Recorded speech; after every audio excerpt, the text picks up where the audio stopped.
Oh, dude, I'm watching a video of a guy in a Porsche. Dodgy. Think. Yeah, he's in a Porsche in VR, dude. I'm looking at his in-car. Is that cool? Oh, man. You can actually see the whole video camera. Holy shit. What do you mean? In the rearview mirror? Yeah. The rearview camera, you can see the whole thing. It gets cut off in VR or in triples for me. Blue flag. Wow.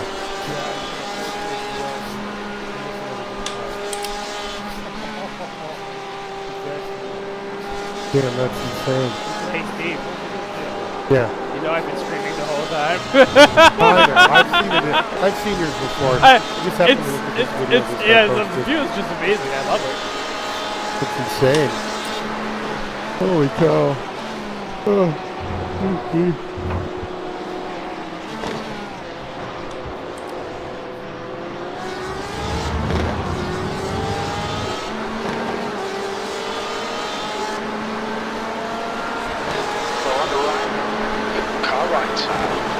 Right side's clear. Where the hell did all this traffic come from?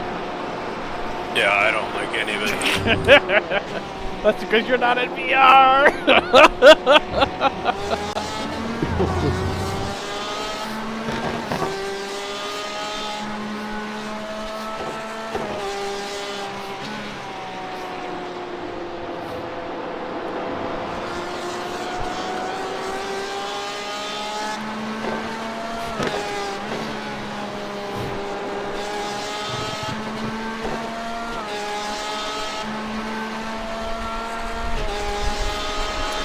That's just funny, like with monitors, we try to do everything possible to try to mimic what it would look like inside the car. Like I used to have the little, my cell phone, like old cell phone, like right between the gaps behind the wheel to try to show me some display, this, that.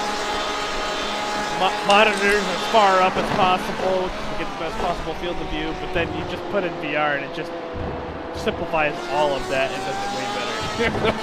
Basically.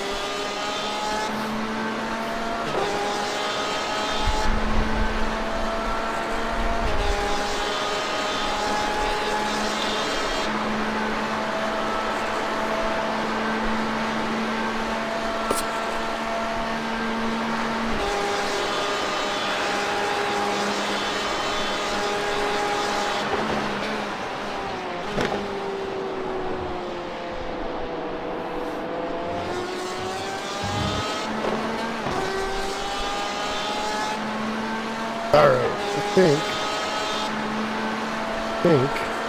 Yeah, I'm gonna call it a night. I gotta be ready to spot at 5 a.m. tomorrow. Alright, man. I'm gonna leave this up and running. I will see you on the flip side then. Absolutely. I'm gonna get some rest. Alright.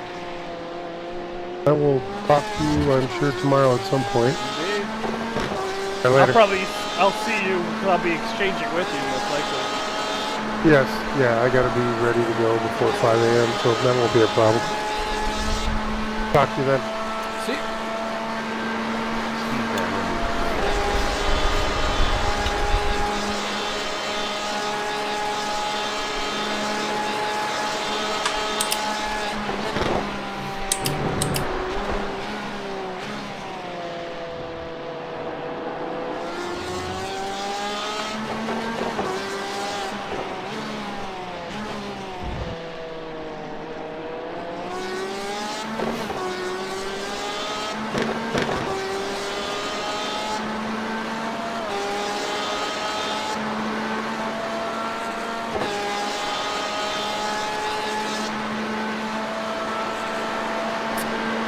Damn it.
How's that car feel right now, Tim?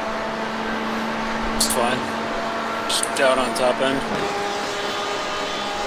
Try to take advantage of anyone's draft you can. I found that just helps out a shit ton. Our arrow sucks. Yeah. Yeah.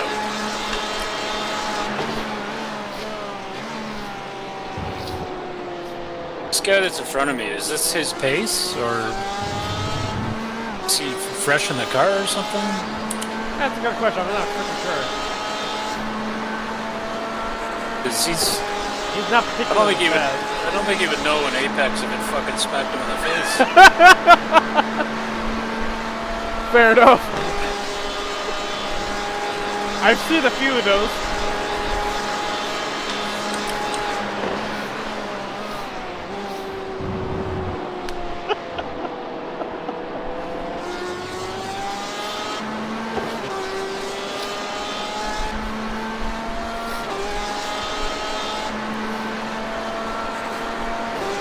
I think our cars, the engine is still fine. I think it's just our arrow, because as soon as we get behind somebody, we can really pick up pace. Yeah, I agree. It's just frustrating, because a guy like this, I should be long gone. Oh, I know. You see how much he's fucking up.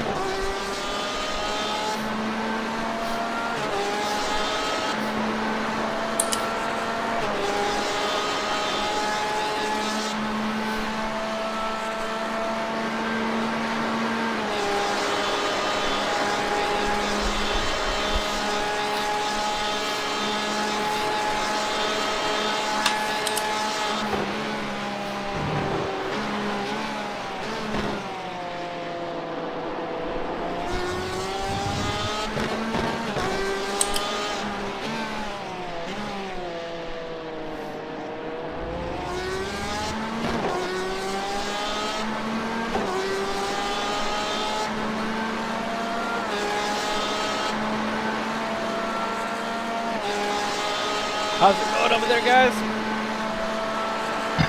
Now we're doing pretty good, actually. Can you hear us? Yeah. I just like the channels. Okay. Wow. Got it.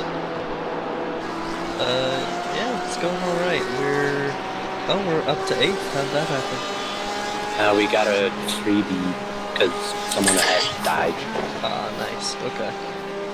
We're up to 8th. We've got a bit of work ahead of us if we want to gain any positions other than by survival, but you know, we haven't had any serious incidents. Ben had one computer problem, but it only resulted in 30-second repairs of arrow damage, so it was really not too bad. It's been pretty smooth. How's it going for you guys? I've just had a few triple shots of whiskey. I'm doing fantastic. Oh boy. I guess you're done driving for the night? No, I still got another stint. Oh boy.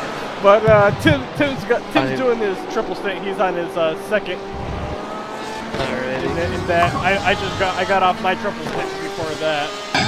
We're triple stinting our tires, sir. You're what? You heard me. Triple stinting our tires. Fuck.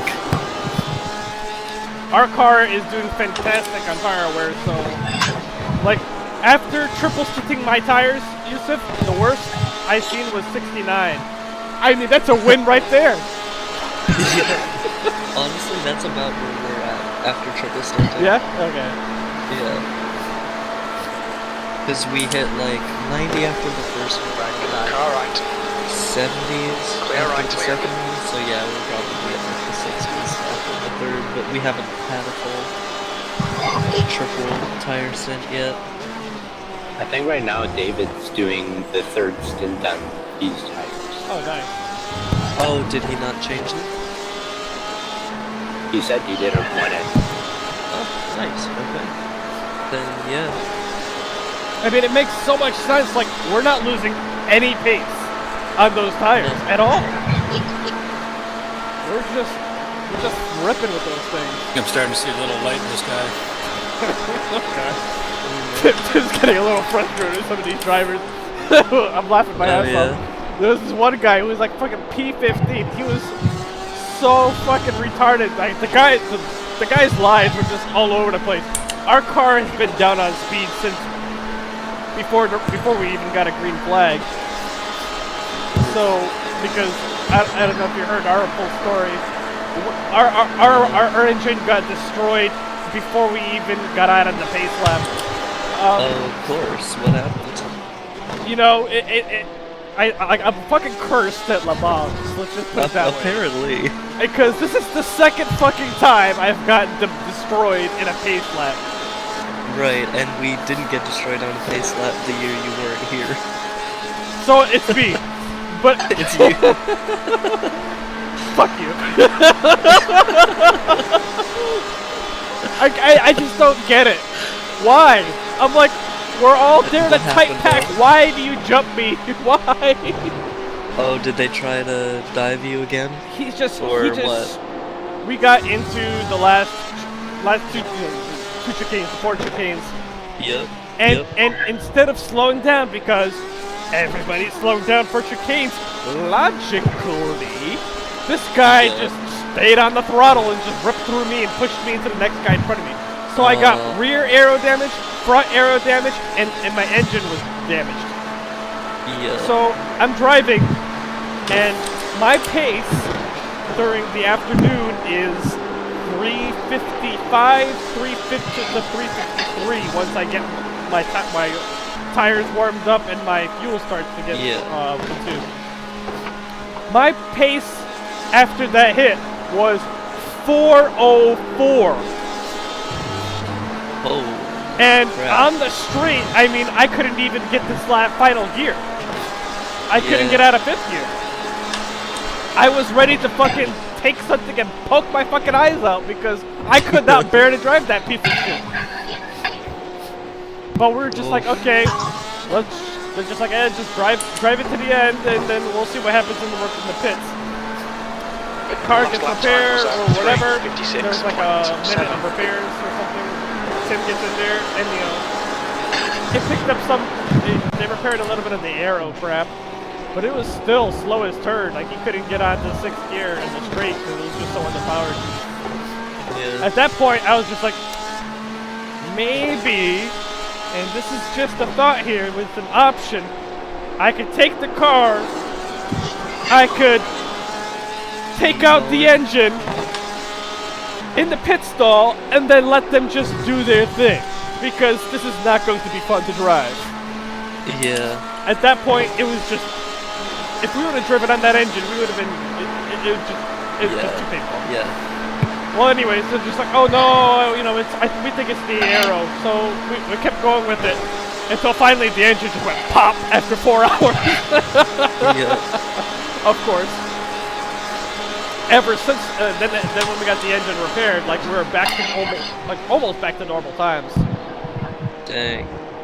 But it was a painful initial few hours. And then unfortunately, after Steve had after Tim had some really good stints with the new engine, Steve bammed the car into the wall. So I still never had a chance to really race a clean car, but I mean I had some fun ones with my triple stint at least. That's fun. That's good. Like at least all that Steve added was like aero damage. The engine is still fine,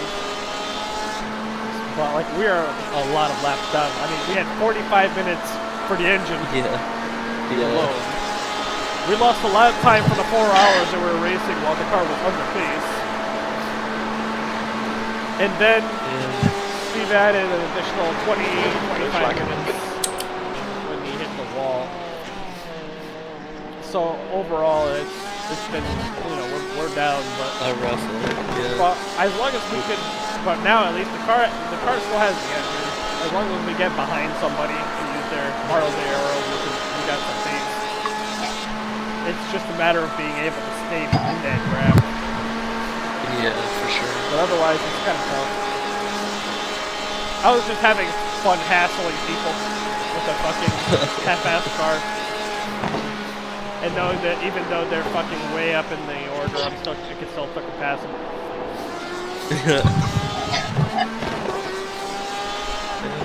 It's been fairly smooth sailing for us. That's good. We're 3 laps down, more just on lack of pace than anything else. Yeah, we are going a little slower than I expected. Like everybody across the board, but I don't know. Traffic. That happens.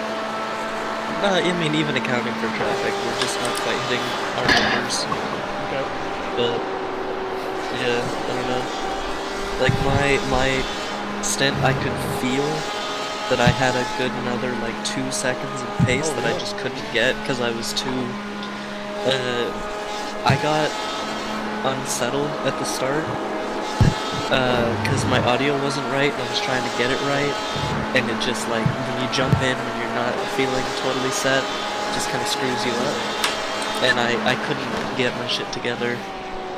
Like, but it was the end of my tank when I finally started getting my shit together. Gotcha. But yeah, hopefully. Are you running? looks Are like you I'm running gonna the single fitters That or are was you doing multiple? 3:57.21. I'm doing multiples. That's right. That's right. You started off with the Yeah, and then I'm basically gonna be here all night. Hey, I'm here till 5 a.m. Eastern. Alright. More like 5:30. Yeah. I'm sure I'll take a few more shots before then. I am going to a party with my break time, and I so badly want to drink, but I also know I have to race, and I don't know what to do. I figure I can probably do 1 drink and process that by the time. Do one. Yeah. It'll loosen you up. If anything, it'll make you feel more confident. You'll like start fucking tackling traffic like there's no tomorrow. Honestly, you're probably right. Because if anything, like your slow lap times is it's all mental. Like you're mentally inhibiting yourself. I feel. Yeah. Like It's the same thing with used tires. Like you feel like the tires are doing it, but then you really focus and you put one really like solid lap down, and you're just as fast. yeah. Like let's be honest. Fucking BMW. Like let's be honest. Who's one of the fastest drivers on our fucking team? Fastest and most consistent. Jason. Yeah. Who's the most fucking drunk while he's racing? Fucking Case closed. Yeah. I snuck a couple beers from a while ago into my dorm room for this race. Yeah. So probably at some point I'll crack those open with you. Fuck yeah. I mean, I'd like to do it when I don't have to race, but if you're gonna be going at 5:30, I guess I'll have to. When is your last stint? I'm finishing the race. Right side. Was that? I'm finishing the Oh, race. that's right. That's right. Clear. Oh god, I don't see myself being awake at that point. Yeah. I might. We might have to catch up later today. Yeah. We're planning to do some ARMA later. Oh yeah, like in the evening. That's right. Okay. Yeah. I will. After this race, I definitely have to do my alternate persona thing. So if I do talk to you guys tomorrow, it'll be in character. Yeah. It's gonna be like damned all over again. Oh, yep. Honestly, pretty much.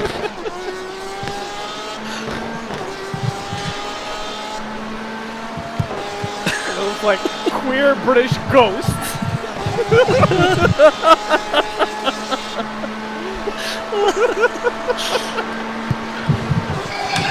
Was I doing an accent? I thought You I were was just doing a talking hardcore weird. accent, dude. I thought I was just talking really weird. I thought it was just You were like, doing a hardcore "Hello, accent. where is everybody?" We could, I can make pizza bagels. It would be great. That's some random fucking shit, man. What the fuck is Yeah. that? It's just on board. Tell me you were not sober when you were doing that. Oh, I was. Dear God. That was before I started drinking. God. Yep. I just have a weird ass sense of humor. Fair enough. But it made y'all laugh, so apparently Fair you guys enough. like my sense of humor too. By the way, we're getting a few of us on that stealth action game that I posted in the new game. Oh channel. yeah. Yeah. Oh, It looks pretty fucking cool actually. I purchased it, tested it out this week. The gameplay looks pretty solid. Sweet. Like the mechanics actually feel The good? mechanics feel real good. Like Alright. the weirdest thing for most people is that they use like scroll wheel for like opening doors, but it actually makes perfect sense because you could actually depict how fast you will open those doors and how much. So you can actually use the door for cover by opening it a little if you're shooting. That's really cool. And like small arms yeah. won't shoot through it, but like larger calibers will. That's so cool. They have pretty cool ballistics in that game, so it's pretty interesting. Oh yeah. All right, I'll let you guys be. Oh. Oh, unless you got something more to say. No, you can unclick it, but I'll come join you because there's something else I want to talk about. Alright. Talk to you later, man.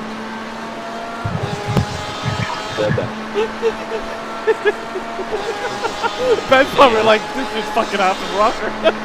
Oh yeah. No, so it turns out, not in the drunk way, but it turns out Ben is adjacent as a driver. Oh really? He fucking loaded the wrong setup. Oh my god. And I'm like, wait, what the fuck? And I'm like, dude, this is the wrong one. And he goes like, oh. But he's like, I don't know. I'm not really good at like noticing the differences in setups. He's a fucking Jason. He's a fucking He just Jason. gets in and goes. Oh dear Nothing god. you do, So like, what just- setup are you using? It's just Y instead of YO. Oh. It's a very small difference, but it still is enough that it's not quite exactly what we practice with, so Gotcha. that could have something to do with it as well. I see. Oh my Yeah. goodness. Yeah. It's funny as hell. Yeah. I mean, it would have been good too if people kind of helped them out and took a look at what the setup was picked out. I feel like everybody that's there at registration should be very helpful to whoever is the starting driver, because the starting driver usually has a shit ton on their mind, especially if they're looking over 3 fucking teams simultaneously. I made a major fuck up on race start. Oh yeah. Other than getting rammed in the ass. Well, like being rammed up the ass, you could say that's out of my control. But at the same time, I could have done something to avoid that, like not starting on the grid. And that's exactly what I was planning to do. Right. But then, because I was doing a million things at once and not paying attention to what I was doing, I hit start on grid accidentally. And whilst I was still helping other people, the timer click ran out, and then suddenly my spotter's like, alright, here's the temperature, time to go. I'm like, wait a second, fuck, I'm on the grid, shit! So I basically started on the grid unintentionally. It's like muscle memory. I never ever start in the pits, I'm just not used to it. But because I already have a history with this track, and because we started well in the mid-pack, I had already decided with you guys that I was going to go ahead and start from the pits. And I just blatantly forgot. Whilst we got into the race session, I just completely forgot. And dear God, have I regretted it. I mean, as far as I'm concerned, we could have been on the lead lap. We're faster than the fucking leaders. Oh. When we're in draft. That's the worst. So I'm like, we could have been on the lead lap. We could have had a perfectly clean car. I mean, yeah, Steve had the incident with the wall, but maybe it was a motivational thing. If we had a clean car, maybe he would have been more focused. I mean, there's a domino effect. Everything affects everything down the line, as far as I'm personally concerned.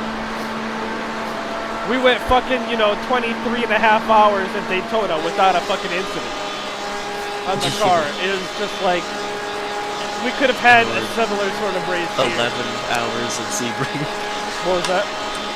Or the 11 hours of Sebring. God, I know. But yeah, your same team has done it. I know what you mean. Yeah, this is like almost the same core guys exactly. It would have been real nice, but I've just been kicking myself for the past fuck knows how many hours that I fucked up so royally by getting on the grid. I knew that it was going to be bad if I was on the grid, and yet I so mindlessly hit the start on grid button like a fucking idiot. I would have done the same thing. Oh, I'm so pissed. At the same time, I was trying to help. I forget who the fuck I was helping. It was like David Hinder or somebody else. I was helping somebody, and just completely fucked up. Yeah. I was, David and I were adjusting the schedule to adjust for the shortened stint from Ben having a screen freeze. And, like, we spent a whole bunch of time getting it all fixed. And then Ben comes in for his pit stop, and Dave, as he's coming in, David's like, wait, oh, this is me, isn't it? I'm like, oh, I guess, yeah. And then we take Ben out, and David gets in, and then Ben goes like, wait, don't I have one more? We'd accidentally taken the third one, so now we have to give him his third on a different stint. It worked out really nicely, we were just able to switch it, but yeah, we did exactly the same thing, and we spent a bunch of time deciding, and then we got a little like, got like discussing something else, and then just like lost track, and then bam, reacted. Yeah, it happens. It fucking happens. But oh my god, to have our engine destroyed like that is just. I mean, the thing is, the car was perfectly drivable. We got hit so flush from the back that it didn't do any suspension damage, and he plowed us into the next car. So we got damage from both ends. The aero was fucked beyond belief. Yeah. But both contacts were flush. That's the thing. So no suspension damage. Until that's really good. That's until Pete hit the Porsche S's wall, but then he hit both suspensions. I'm pretty proud. I had a 1X tank at night. There you go. Speaking of which, Bensei. Yep. I don't know what to do. About what? But Bensei. Bensei. Oh my god. He needs to fix his fucking microphone, the voice activity. Jesus Christ. It sounds like fucking popcorn going off for a fucking hour. That's, I'm not talking about just like his actual times and, what's the word? Oh, what's happening? Talk to me. His performance. His times are definitely not where I want to see them, even for us doing poorly. Like, okay, like what is an average time for you guys, and what is an average time for him? So for me, I was doing like 3:20s, but let me compare around when he did it. So Eric went right after him. He's doing 3:22s mostly. Yep. Ben went right before him. He had damage, but when he didn't have damage, he's doing 3:20s or 3:22s. And then Bensei has like multiple missing time spots, I guess, from track cuts or something, like slowdowns, and then 3:20 against traffic, but I don't know. And then I don't know that he finished. I don't know if that's a tank. It's a weird number. How many laps? And then I don't know. 1, 2. You guys are running like what, 10, 12 laps? No, that was 11. I miscounted it. Okay. Oh, he's actually. These numbers. Oh yeah. As far as I understand, I don't think he picked up damage on his second tank. It was a lot of slow times. Other stuff was good. I don't know. When I watched him on. Yeah, like. It just doesn't look like he can do 2 tanks in a row, actually. I think that's what I'm seeing. Now that I'm re-looking at all of this stuff. So you think he doesn't look like he's stable enough to do 2 tanks? Yeah, so I was already debating taking his second so that I can do a triple I mean, stint at the once end. someone has their minimum done, you guys Yeah. can do whatever the hell you want. It's at your leisure. Yeah, I just I mean, don't know if it's like unfair to him to grab it. no, fuck that bullshit. Fuck that crap. Alright. Because I've already had this discussion with Pete and Enrico earlier, that if any of their drivers are still not confident driving on the fucking track during an endurance race, fuck that shit. Once they get their MPR, you can take all the stints of theirs that you want. Because Alright, I'm gonna triple at the end. that's bullshit. People have enough time to fucking prepare. You gotta be confident enough to drive on this fucking track. You gotta be confident enough to drive in traffic. We all specified what we're practicing for. Whether we're practicing day in 1 week, night in another week, and traffic in the other week. Everybody knows what our program is. It's aware. It's a matter of whether they're bothering to, keep up and pay attention. Yeah. I think that's kind of annoying me across the board. That's what? It's like annoying me across the board with like all of the drivers is nobody is putting down the times that I should be seeing. Yeah. But I know everybody here is capable of fast times and nobody's putting them down. You having any traffic problems? is a So thing. outside of Benson, has anyone else been everyone's been a problem as well? Well, I mean, I don't know. People are driving clean, so that's not the problem, but just as a level of like Intensity? coming prepared and trying to compete, I'm not seeing. You're just seeing relaxed driving as compared to, them fucking pushing some laps right now. I guess. Yeah, and not even this. I don't want like, let's push it, but I want to come here and put down the best I can do. Yeah. And I don't know if I'm seeing that. I'm super thankful that everybody is being safe. That's the best. I mean, I feel it looks place. to me like from what I've seen in the channels and what I was following, because I do pay attention quite heavily to what goes on in the VRS. Other teams. VRS in terms of like practice time. It looks like a lot of people have been putting a lot of times. The only driver that I've seen that put the bare absolute minimum practice on VRS was Benson. Yeah. He has the least amount of practice outside of Enrico, and I know Enrico is a twisted motherfucker. Yeah, he's wild. So apparently Enrico's been testing Pete. Okay. Enrico's intentionally been doing the bulk of his practice outside of VRS to see if Pete's been watching him. Oh my god. And so Enrico intentionally hasn't put a full tank of lapping on VRS, and then Enrico comes to me, he's like, we need to talk about Pete. Pete is so fucking loose. He's like, I've been doing all my fucking practice outside of VRS. I intentionally didn't even put a fucking lap on VRS, and Pete doesn't even say shit to me. I'm like, that's I was just laughing my ass off. Because I was posting messages to Enrico like, dude, if you're not gonna fucking practice, don't even bother fucking racing. But he's been practicing with the fucking VRS. Yeah. I mean, and his lap times show it because his pace is good, and he's been very well prepared for night, unlike some of the other drivers who are really shaky.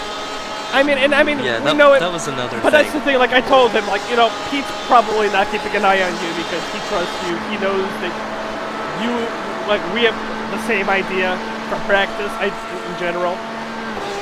But yeah, exactly. Like I saw that Enrico didn't have a full tank on VRS, and I fucking bitched him out. The fact that Pete is managing this team, that he would put up with that, I'm like, okay, I can see that. Like, I didn't. That would hurt me. Much. Honestly, I didn't manage it much because I didn't know I was managing it until kind of late, and so I was just kind of I mean, that's the thing too. Like right now, and then I got sick. That doesn't help. Which I'm still dealing with. But we honestly don't have a second driver right now on the LMP1 that's going to be willing to like really take the reins. Yeah. So I'm hoping that we find somebody that can help out, and I think we have someone in-house right now that might be a really good fit. Who's that? So, David Hender Yeah. managed a team before joining us. Okay. He had his own team. I don't know how excited he would be about us saying, we want you to manage a team. Not everybody's Right. looking for that per se, but you know. Yeah. Honestly, I was about to say maybe him, because I've just been talking to him. He is good to talk to. We were able to think strategically a little bit. Like during the race, I was helping him try and attack the chicanes a little better. Yeah. Walking him through. He was super receptive to it. You know, didn't get like annoyed at me. He seems like a good candidate. Oh, he and definitely does. managing the teams isn't super It's not intense. super You really intensive, just but gotta it- check VRS It occasionally. requires a certain amount of organization, and exactly, and you just gotta stay on top of certain things. It just takes a certain He's amount of time. actually been doing more with That was the 3:56.3 schedule sheet that I seconds. have, All right, of Johnson, actually that's good adjusting all consistency. of like, Keep the it up. actual end times. Yep. And I'm not surprised I've because been- I'd imagine he'd have some familiarity doing that as well. Yeah, I honestly, I thought I knew how this sheet worked. I learned I do not know how this sheet works. If you have any questions, let me know. I mean, I can look over the sheet with you right now if you have any questions. I have Okay, yeah. everything open. Okay. In the scheduler, there's duration delta, damage modifier. When you change, oh, excuse me, when you change those, does it actually change the numbers in the GMT? Everything in those columns is in GMT. Well, I mean, does it actually change the start times? Yes. Of subsequent? Yes. Damage modifier will change start times. Actual end will change start times. Yes. Okay.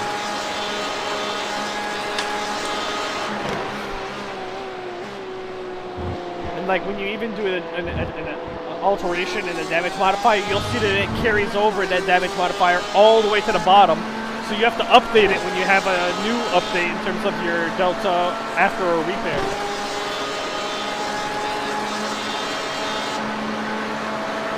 Wait, say that again? So, like, say for example, you found out, like in stint 2, you guys had 4 seconds of like slowdown in your delta due to damage. When you guys, when someone entered that 4 seconds was carried over all the way to the bottom. But then, after the pit stop, that got repaired. So someone entered 0, and so now that 0 got carried over all the way to the bottom. Basically, it just carries your damage modifier over to the bottom until you update it. Okay. So like with the LMPs, you can just replace your body part and it's like you're driving a brand new car. With the GTEs, we got damaged aero, we're fucked forever. Yeah. So like we might get a slightly improved damage modifier after our repair, but we still have some damage. So we still have, we're still off on our delta.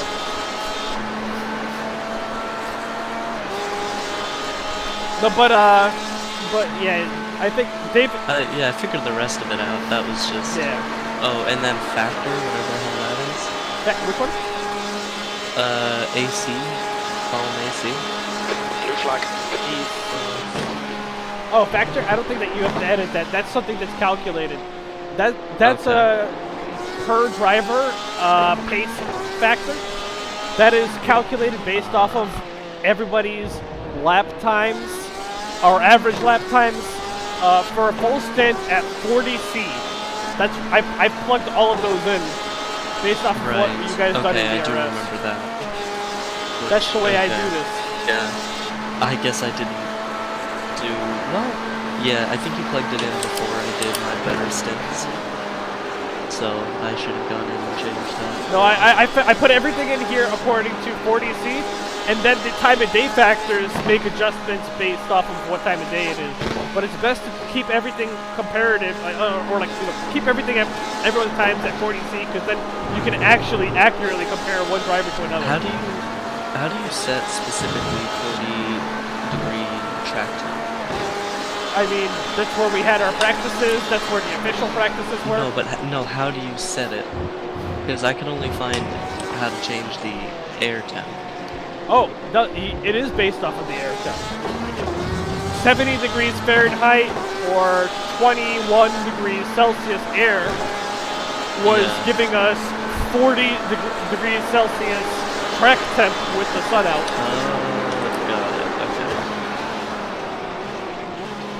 Yeah, I think when I was the tank I did that you took it, I think I just turned the air temp all the way up because I didn't know what else to do.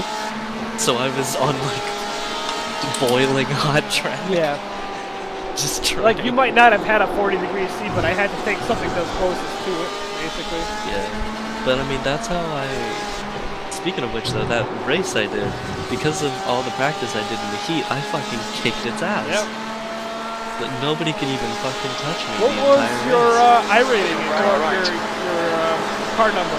Still there. Right side's clear. I was car number like 12 or 14. Oh, nice. Yeah. Dude, man, yeah, the thing is, I gained you're almost way 100 better iRating. than your iRating. Your iRating is so Yeah. fucking low. You gotta take care of that. Still there. You and Pete, Right side's both of clear. you are driving with ridiculously low iRatings. Both of us had a really bad couple months and then just quit everything other than endurance racing. Because if we had a bad couple months, we couldn't get out Like, of it. I'm at a really happy place right now with, like, you know, 2,500, 2,600 iRating. I feel like I can keep bouncing back and forth, and I can. This is like a place where I feel like I can easily maintain without having to do like much in terms of like anything in terms of farming iRating. Like this is just like for GT races. I'm like really good there. That's good. Yeah, I'll probably just farm some, like, Cadillac or Formula 2.0. Cadillac is a really good place. Renaults are good. Anything at Laguna Seca.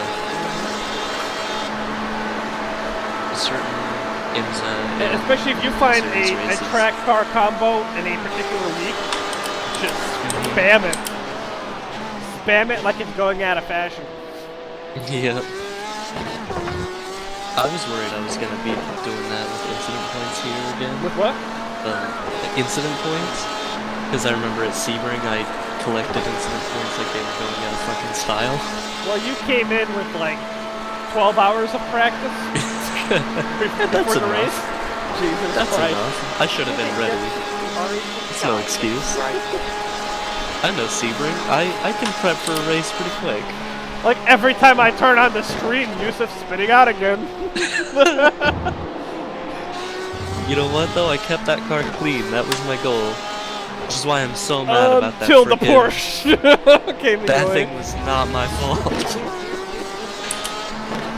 Unless I had hit the brakes the moment it looked like Am I he was pitting gonna this wiggle. lap? Oh, hold on. We're not late, Jeff. It looks like you might have think enough I have for one one more. more. Hang on. I'll tell you, you were at 1.4. I think we almost have enough for one more, Tim. Send I him, don't. he can coast I don't it. think the crew chief told me to pit. So You're good to go for one more.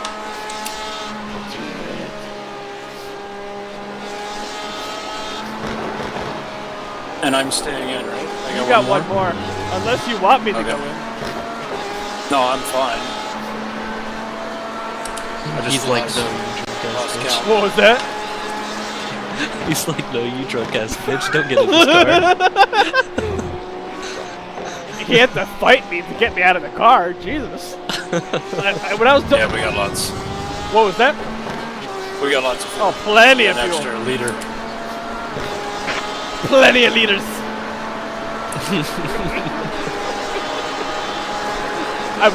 I wanted to do a quadruple stint on those tires. Yeah. Dude, they were feeling fucking awesome. I had like I said, 69. I mean, Oh, 69 after a triple stint? it's an omen. It's an omen. I mean, it was perfect. Like, as much trouble as you're having, you won the race. I did. You won. It You is won undeniable. You can't argue it. Yep.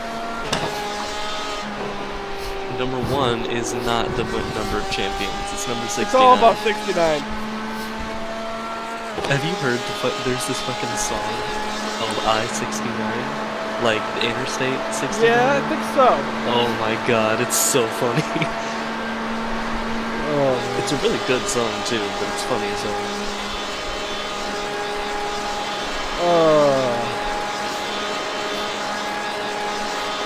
We've come pretty far as a team. We didn't used to double stint tires at all, and now I'm like, if you're not double stinting tires, what the fuck are you doing?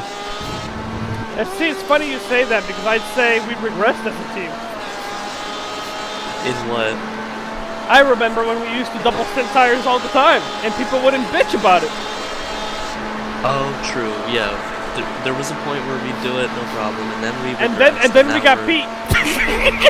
Right. I'd say that was the turning point. We regressed lost. when we got beat. Yeah. We regressed hardcore when we got beat. Does he not double stint? He doesn't. I mean, he does double stint the car, but he can't double stint tires because he shreds them. He doesn't take care of his tires. Like, I'll be like, dude, your tires are destroyed. He's like, if your tires are destroyed, you're not using them. I'm like, that's his logic, you know? Like, but the thing is, you look at all the most competitive drivers in iRacing, they manage to put up the fast times.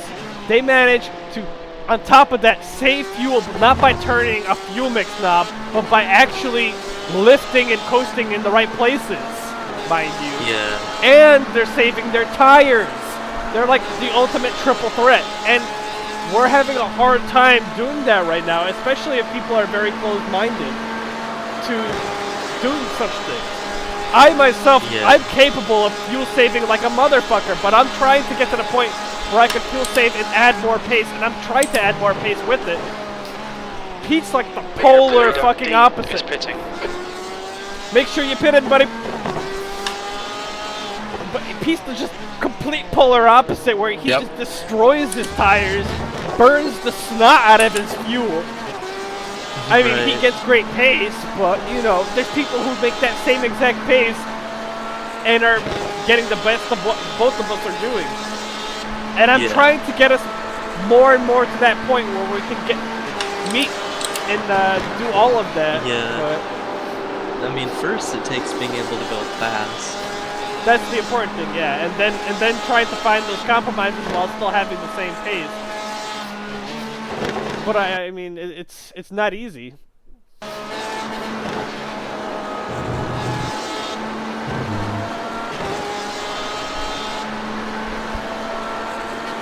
But like, there's little improvements I'd like to see in every single one of our drivers. Like, The car ahead's pitting. we have drivers who are uncomfortable with traffic behind them. It fucking eats away at me. Activate limiter. Enrico, as good as he can be when he's fucking hot, he's not comfortable with cars behind him. It makes me want to shoot him in the fucking 50 face. meters.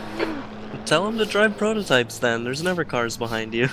That's not the way to do it. He needs to learn how to manage traffic behind him. He needs to learn how to manage being passed without fucking getting on the brakes on a straight. It kills me to see someone get on the brakes. Why are you going to lose 2-3 seconds to let someone by? Just have them get you when... Just let them do it. Let them do the work, not you. Once they're gonna get side by side, you just lift a bit, maybe brake a little early just to make it easy, but you don't sacrifice your lap for the other driver. I don't brake for anyone. Fuck that shit. I lift a little. Like, you know, at most 75%. Like, that's it. I'll make it easy. Once I know they're going by, I'll make it easy on both of us, but Once I know that they're side by side with me, I'm like, it's all you, buddy. You got it. It takes it's clear. Push. But if they're just sitting there behind me, I'm like, I'm happy to sit here in front of you all day if this is what you're gonna let me do. Honestly, getting back into sprint racing really kind of got me back into the traffic mindset. I got so complacent in the endurance, like just don't be aggressive thing, that I had kind of lost my bite. And then I did some sprint racing again, and I had that crazy Formula 2.0 race where I took like 5 positions in the first lap. And I was like, this is what racing feels like. I had forgotten. That's the race with that crazy double pass? Yeah. Okayama? Yeah, the Okayama one. And so now I feel like I'm actually even better at passing than I ever was, because I just know how to think about it. Though I think I was better at defending in the past. I think I really had a mind. Well, but then again, I've learned different defense techniques now. Like, in the race yesterday, or 2 days ago that I did, the sprint race, I defended P2 against 2 cars going down the straightaway. There you go.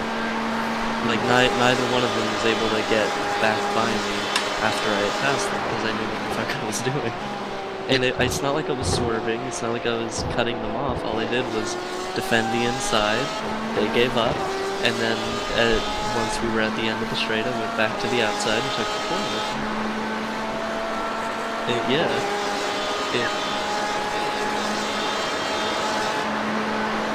I don't know,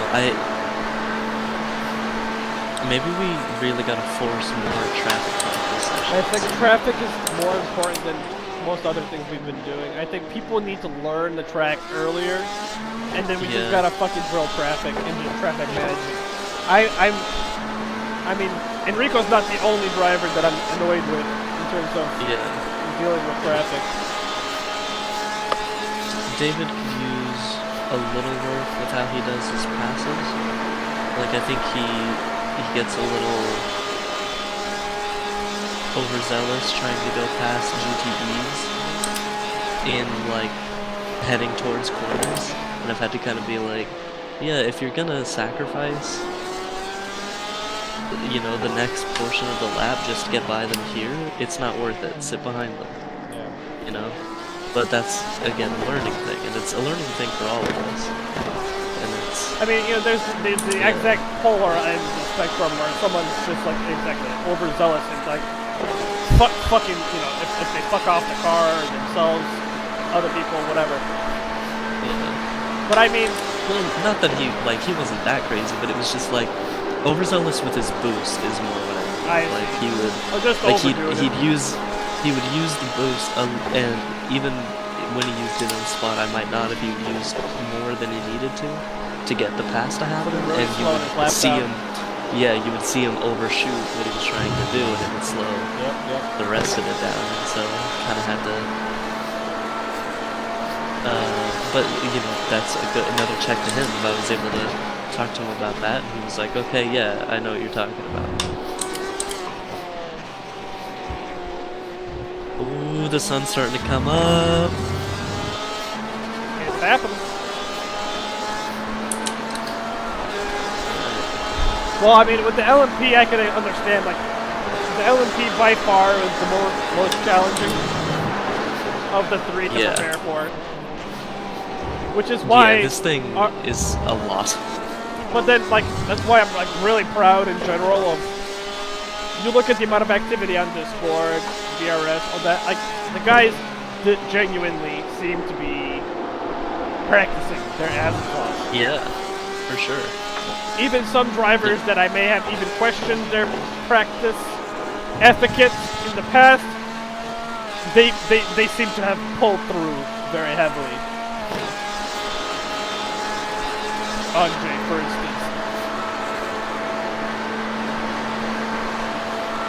How has he done today?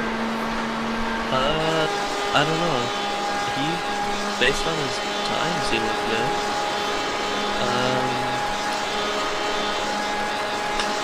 Yeah, I mean, yeah, slower than I'd like, but consistent. That's basically what this team is consistent but slower than I'd like.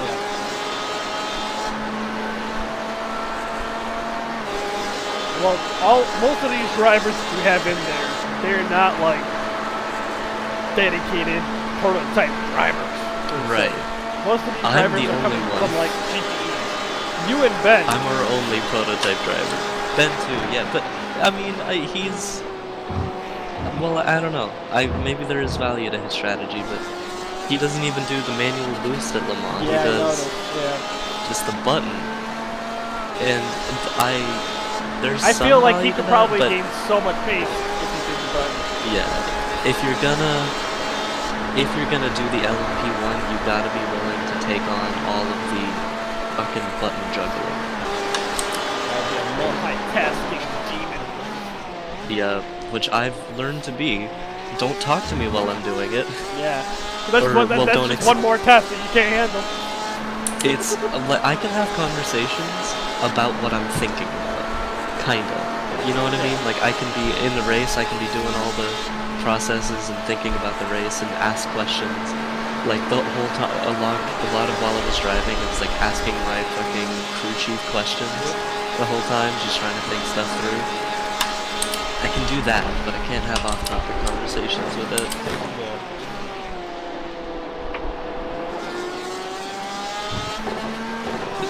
Heck, when I get really comfortable with a car track combo, I even get to the point where I'm like, I will shift my brake bias for specific corners.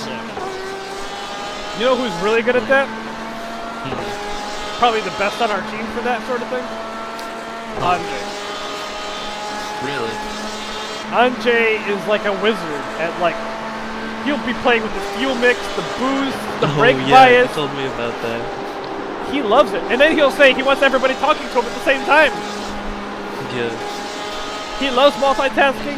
He loves playing with things while he's driving. He likes making adjustments all the time. That's wild.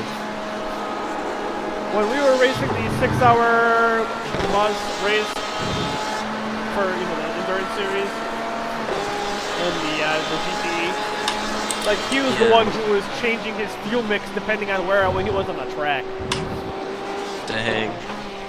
He'd go fuel mix 0 on the straight, fuel mix 2 in the corners. Like he was just all over it, and he was like his pace was good.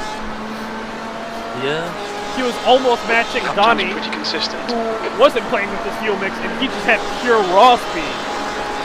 Right. Anjay didn't have anywhere near the amount of practice, and he was getting close to matching him. Just off his fuel mix strategy. I think prototype cars are some of the ones that have the highest, I guess the widest bell curve of speeds. You know what I mean? You have people who don't really know how to drive them. They're like very barely fast at getting all. it along. Yeah, and then you have On people who average, are pretty comfortable. yeah. They're more like GT drivers people trying who to have an drive a average prototype. setup. Yeah. I'd say you have like me, Max, where I have a natural affinity to them and I'm pretty quick. And then you have the really fast guys, and then you have the aliens. I feel like that is generally the prototypes. I think GTs is a lot closer. It's the nature you of the know what car. you're doing. Yeah. You've got like, you know what you're doing. You're fast and you're an alien.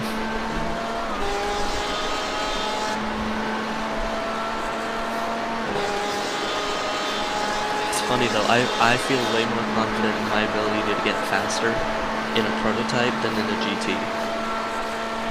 It's just it matches your driving style. It's just more Yeah. comfortable in your own. I need more prototype drivers on this fucking team. I've been working on it heavily. Even every time we get people for the prototypes, they're like, "Oh, I like GTs." Yeah, no. Then they go, or every once in a Same while, thing I'll like the convert. 2 Dutchies that we're going to Yeah. be thinking of having for our next few races potentially. Like they also are GTE drivers pretty much essentially. And they're coming here self-proclaimed, they want to learn how to drive LMPs. LMPs, Come yeah. on, track limits. Next car behind you is 1.8. Blue flag. But I think if we get on them and have them keep driving, like Peter Ross, I don't know if you've had a chance to drive with him. He's more of a dedicated prototype driver. He's pretty good.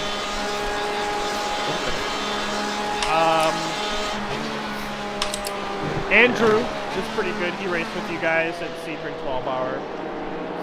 Maybe. Oh, right. Maybe what we can do is for people interested in prototypes, we can have like a prototype boot camp. Yeah, that would be a great idea. We can start with probably an open wheeler, honestly, because you really got to switch your brain from Car right. GT. Clear right. Well, not completely though. The great thing is they're somewhere in between a GT car and a Blue flag. open wheeler. Open wheelers are fucking wild. They're really hard to drive fast. GTEs are pretty easy, but Honestly, definitely the best thing I can suggest hard is to get the really fucking fast. Radical. Oh, the Radical, probably a good place to start. And then, I mean, we've had a good time. you know what? The recently. HBD. HPD What am I fantastic. talking about? The HBD is the perfect starting place. I love that car. That car is so good. You don't have to deal with all the weird buttons. Maybe in like Of the maybe in like LMP1. 2 weeks we could do a IT race that we were talking about. Yeah. We could do something that. Oh yeah, I really want to do that. Although it'd be nice to see a bunch of folks racing the C7DP for 6 hour Le Mans in a couple weeks. 6 hours long? I'm sorry, 6 hours of the Glen. Blue flag. Oh, The fucking Glen is coming up on the 22nd. Shit. I Today's don't know if I like the Glen today's the very much, first. honestly. It should be fun. I expect we'll have a lot of folks for that. We're gonna be doing two-man teams. Yeah, I remember Jason and I did it. And I feel bad because we were running a real good race. We were looking strong, and then I had that like half a second of loss of focus, and got a little bit of air damage. We just couldn't overcome it. What were you driving? DP. Man, one of these times though, I really want to get like a dream team together. Well, like I was saying, Enrico and I had a little powwow. I mean, he was unhappy because a lot of the new drivers in there were really uncomfortable. They were like scary under practice for a 24-hour race. Yeah. And when someone's super unconfident, I mean, you can see it. Yeah. Like, everything's just wrong. So he was just like, you know, like, we need to do that thing they were talking about before where, you know, we have an all-out team and then a training team, you know? Right. And then like with one veteran managing the training team. What was that? With one veteran managing One it, probably person somebody has who, to manage the rookie team, yeah. Like I'd probably be willing to manage a rookie team for Glenn since I don't really like Glenn Yeah, that makes much. sense. Like, yeah, every now and then someone's got to volunteer and just take the bullet. Yeah. Yeah. Or maybe it can be like a punishment if you're not fast enough to get on the competitive team. You gotta go manage the rookies. That would push us to get faster. That's true. Little in-house competition. Honestly, that would push us, but I also worry that it would, Make things a little crazy. yeah, push the rivalry and competition further than I wanted. I feel like we have a good dynamic when it comes to that. Right. Like, I personally love it when, like, Enrico starts posting like fucking 1,000 hours of laps. Right. And it's just like, alright, fuck, I gotta get home and put some laps down, you know? I like that kind of stuff. Yeah. That kind of stuff is exciting for me. It's motivating. I don't want to do that. I hate being that guy who says, okay, you have really not put in nearly enough laps of practice. Well, like, when I see that someone hasn't run a full tank, I have to be that bastard. Like, Yeah. you've given me no choice. Like, but no, I really like that. Just overall cooperative motivation. I think that does have to be. If we're gonna do a competitive team, we have to be willing to say, hey, you're not fast enough. Yeah. You know what I mean? Because sometimes There's got to be a cutoff somewhere. yeah, it really is just like, you know, everybody else on the team is like a second faster. Yeah. No, depending on the race, I could 3-man a 24-hour race if it meant we get to really try and be competitive. Oh, of course. I mean, that's probably what it's going to be most likely, like a 3-man or 4-man team real tight. Yeah, 3 or 4 man would be ideal. And really try try and Like one of the things I've been driving too is like I told you earlier, like even on the regular teams which will have a mix, drivers that have less practice, less experience, we're giving them less time. Right. Flat out. And if you want more time, You gotta prove it in practice. I don't think that's not. I believe that that's completely fair.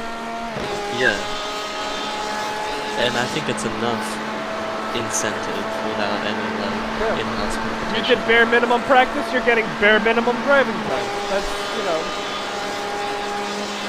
Yeah. The only worry I have of the competitive team is if we get, you know how we talk about like bringing in people who are way above us, is if we start having that happen within the group, of like some of the people in the group are really able to advance, whereas others put in the same amount of work but they just can't quite get to the same level, then we start to kind of get that there might be resentment, you know? Potentially, yeah. So I don't know. I mean, But then again, I don't know. I know I'm not as fast in the GTs as a number of people on the team. I would never be salty if I didn't. Well, I don't know. I might be a little disappointed in myself, but I wouldn't be like, man, fuck you guys, not letting me on the competitive team. I don't know. I'm not fast. I mean, myself, like, I kind of, I can sort of feel it sometimes too. Like, I'm not fast enough. I mean, like, I feel like a lot of our guys generally have that sense. They're like, shit, like, you know, my pace is kind of crap. Right. Like, we've had guys come in and they're practicing with the LMPs, like, even the Dutchies, they're just like, wow, our pace is shit compared to you guys, you know? Yeah. And then we've had some people who come in and they're like, yeah, this is gonna be great, and then if we have to be, like, what was that, Flakes, whatever, Ryan, some bullshit? He's in our split. Is he? That's funny. I told him, I was like, hey, I can't guarantee I can give you a spot, but we want you here. It's a good team. And then you remember that group practice, he wasn't on fucking track for most of it, and when he was spinning, and then he was like, oh, I was setting my wheel. And he was looping it all the time. You don't set your wheel. He had no confidence in what the fuck he was doing. And then he ended up racing in a different, in a GTE anyways. Because he knew he wasn't ready for a fucking GT. It was just, no. Whatever, if he was going to be that salty, then we don't need anyone who acts like that. We were willing to put in the time, to invest in him, to train him, get him fully prepared, but it was just a matter of making sure that he was ready to race. We weren't gonna. Like, who was it? Max is the guy who we've taken from like D class, and now he's a solid endurance racer. Yeah. I mean, well, compared to where he was. Compared to where he was, definitely. I feel that he still needs to get stretched for endurance stints. Yeah, but I mean, even what that takes a while. When I first started, it's not a quick wasn't process. there, but I worked on it. I really did, and that's how I learned my one tank to start thing. I learned that I just cannot handle 2 tanks when I'm first starting out because of like how nervous I get. I think the most difficult thing to hone in is managing your energy, getting comfortable enough to not burn out. Yeah. And I mean, not just burning out energy-wise, but like, if you're like fucking really working hard just to get through a single stint, you're not gonna have enough focus remaining to get through the second one, for fuck's sake. Yeah. You need to be calm, collected, and like, it's gotta be a breeze for you in order for you to do multiple stints chained together. Yeah, but at the same time, I don't know, for me, I feel like no matter what, no matter how many tanks I do in a row, I'm fucking exhausted. But like, I put in the same amount of work into every tank I do. Yeah. I just have learned to have the endurance to push through an entire, to do it twice in a row, or 3 times in a row, or 4 times in a row. there's a level, I don't know, I don't think you should ever accept that you're gonna be slower. No. That's my thing. Like, I remember when we were double stinting at Spa, and it seemed like everybody just kind of accepted that they were gonna be like 2 seconds slower on the second stint, but I was like, no, fuck that, that's stupid. That's the wrong fucking mentality. When people do that, they're just setting themselves back. You know, I was laughing. Yeah. I was overhearing Tim when I was eating and listening on the stream. Tim was talking with Steve, and Tim, you know, Tim's been doing a lot of crewing on tracks. Like they've been doing for like some like amateur racing. Yeah. So they've been going to Mosport, the Montreal F1 circuit, and so on. And like the team like hired a psychologist on board. And the psychologist goes start talking to the drivers and says, "Stop thinking about how you're doing on track. Don't think about how you're fucking up or how you're doing good. Think about what you're doing." Yeah. And pick up on what you can good improve point. on.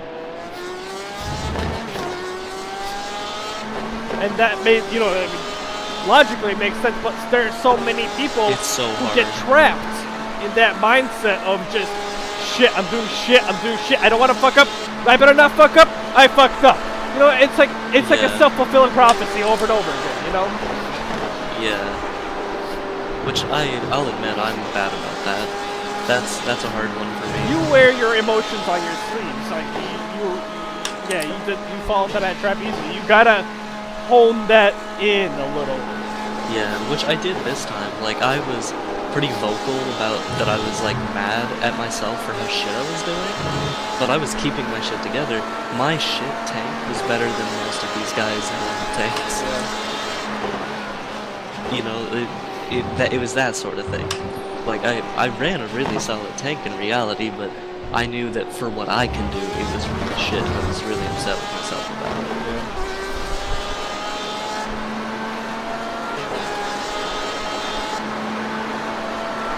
I mean... Oh, that's, it's coming. It's getting there. It's going up over the horizon. Almost. Speaking. Is it over the horizon for you guys? It's like, I don't think it's over the horizon, but I think it's like... we just have like that a little orange bit and pink. Enough to produce a lot of orangey pink. Yeah, we got the exact same thing. Well, I just said orange pink, yeah. It's like orange where the sun is, pink otherwise.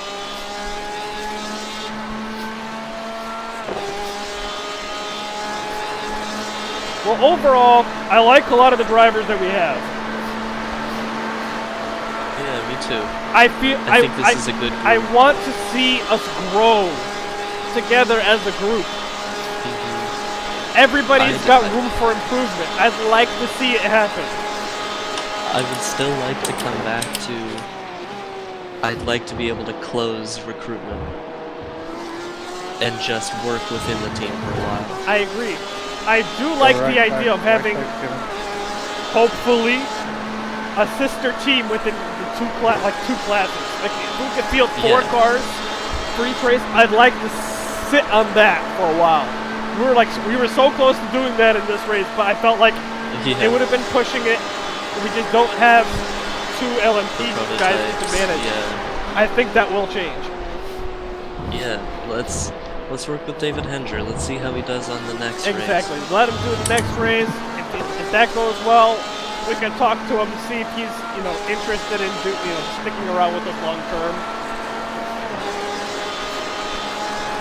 Have him join the Corps, and then say, hey, would you like to volunteer to manage a team?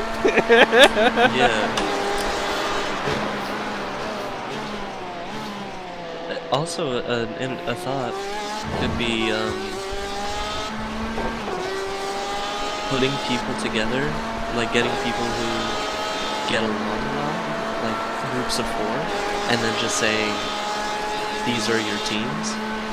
and like burn out like a season of like 6-hour Le Mans or something. We need to Yeah. form teams for next season. Because next week's week 13, we need to start yeah. thinking about next season. I don't know if I have the time to commit to a season of those endurance races. That's tough. It's always so hard for me, but yeah, I don't know. Like, if I was always working with the same group of people for these big endurance races, it would be really cool. But at the same time, not everybody is comfortable with the same sorts of cars, and everybody can make the races, so it's hard to do something like that. I mean, right now I legit can see 2 prototype cars, 2 GTE cars for the Le Mans series. We're gonna probably have a Porsche, a Ferrari, and 2 freaking LMP1s. Yeah. Oh, yeah, if we set a team of 4 for the 6-hour races, you only need 2 people per race, really. You do, that's it, yeah. So if, somebody can't make a particular It's not like that race, team is down and out. yeah. That would be good for me, for sure. Blue flag. I'd probably make every other race. Exactly. And one thing that's good about having sister cars is if one team is severely down, you have This is other really drivers from the same class that can pitch in Yeah. for that team that might be lacking in numbers. If that Right. team is got a surplus, per se. Okay, John. Lap times are pretty consistent. That's nice. Ben is doing his triple stint as the sun goes up. Yep. So he's doing his first, he just is pulling in from his first tank right now. He's gonna do his next 2. So he's gonna have a consistent or constant field for the track. We're not throwing anybody into different track conditions. I like that. Alright, shit. Okay. It's my break time. I'm gonna go check on them, make sure it's cool, and then I'll probably be gone and back for the next thing. All right. We're going to. You weren't there for Nürburgring, but you probably saw some of the posts in Discord if you had any time to pay attention. We're doing a thing now where we're doing a debrief after major endurance races Okay. to kind of discuss how things went. When are we doing it? What was that? When are we gonna do it? Like, it's gonna start like probably Sunday after the race. We're doing it. Are we just doing it on Discord, or? Like we've been having like a discussion, like a forum on it in the core channel, Oh, okay. where we kind of just like everybody will pitch in and say like Oh, I do remember that. Okay. we all pitched in on Yeah. like things that we liked, things that we want to see changed, and then we'll try to make realistic goals for like shit that we want. We're gonna try to make sure that we have down for the next race. Ben's getting faster now that sun is coming up and you can see. Little again. extra grip, but you might need to drop Yep. the tire pressure on the last thing if it starts warming up. If you guys Yeah, increase your tire see. pressure. We only increased the fronts Clear right. a little bit. I don't know if Still it'll make there. a difference, honestly. Clear right. Well, it looks like Donnie's starting to wake Alright. up. It's about fucking time. Anyway, yeah. I'll catch you later. See ya. I'm gonna rehydrate.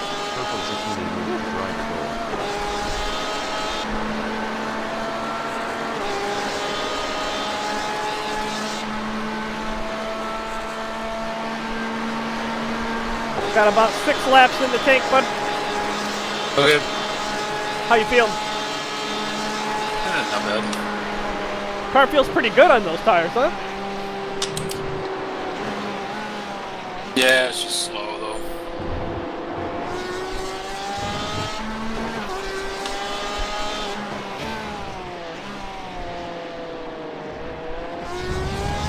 All things considered, 355 isn't terrible considering what we've seen today.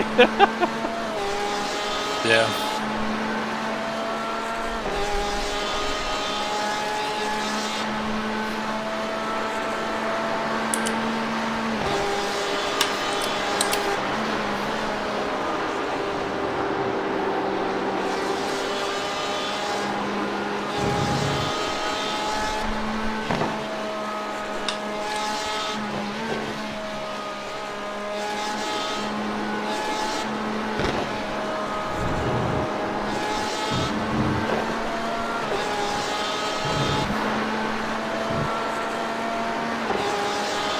fuck is this guy doing? He's got to slow down. Stupidest way to take it. There's a car leaving the pit lane. Quick update on the teams ahead of us. Team directly ahead of us has been running between, like, they're running fucking straight up 350 flat. Ooh. I don't have that. None of us do.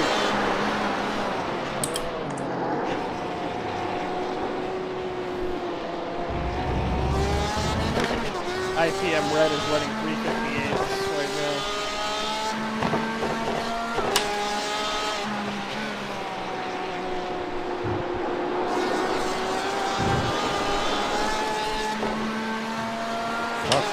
Top right.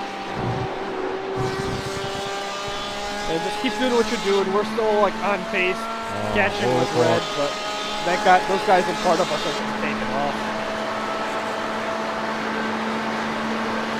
And there's still 8 laps in front of us. Yeah.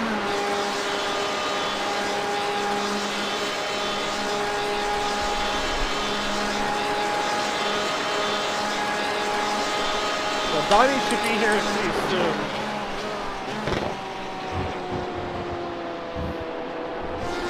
I'm just going to step away for a few seconds to the bathroom, rehydrate. I'm just going to get ready in case he isn't. Okay.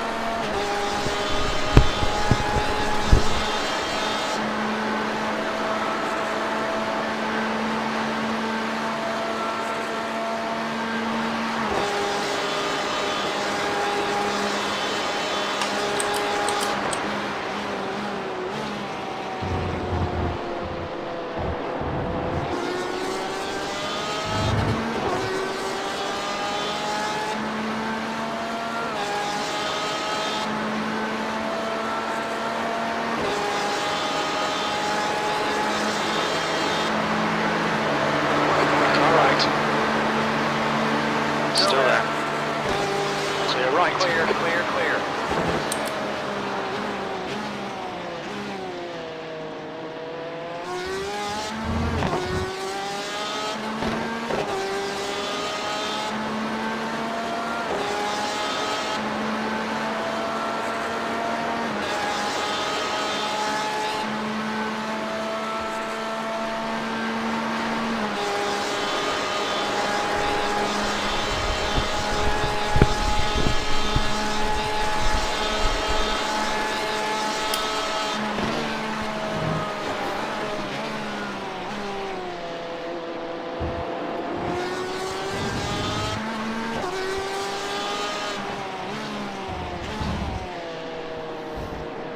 I've seen you, Blake.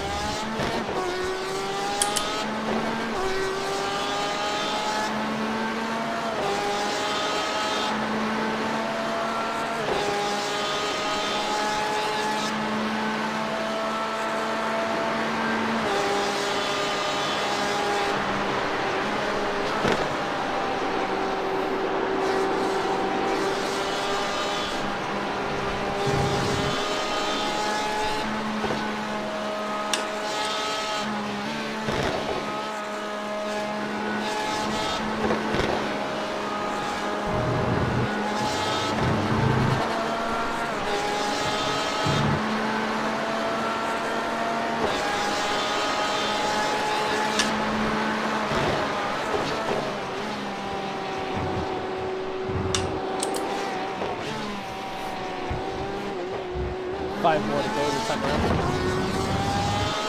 Yep. That lap was at 3:56.1 seconds. Blue flag.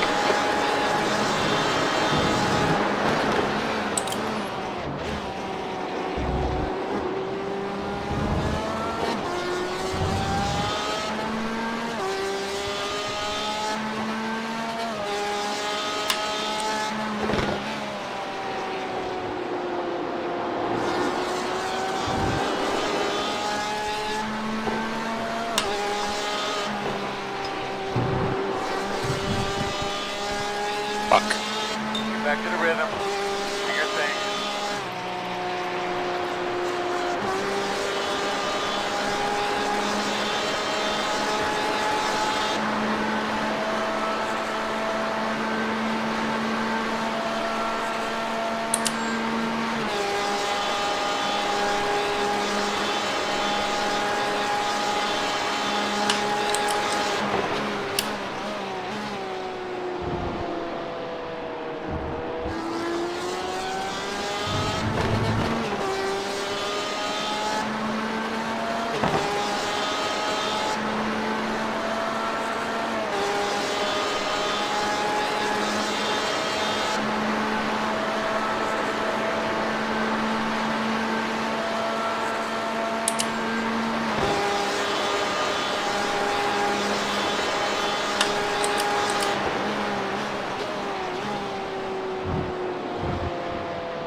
flag.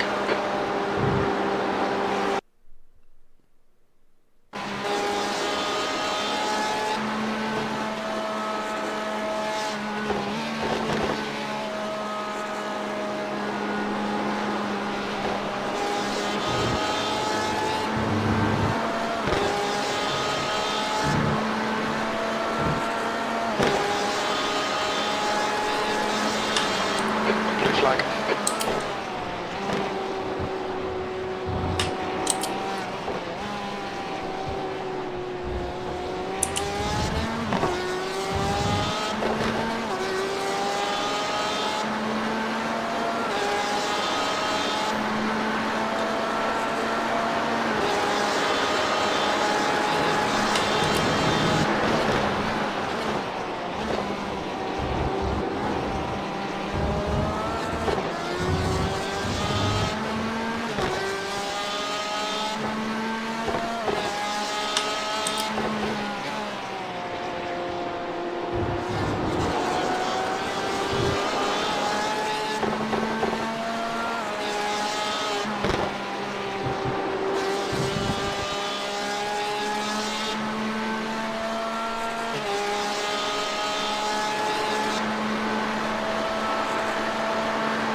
The leader just did a 348.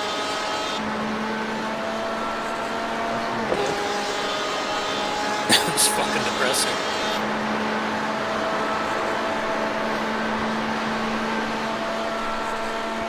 Make us feel more like shit.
That lap was at 3:54.2 seconds.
right. Blue flag. Right. Right side. Clear right. Back down a little bit. Clear.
Drop one off board. One Yellow off flag. board. Watch out.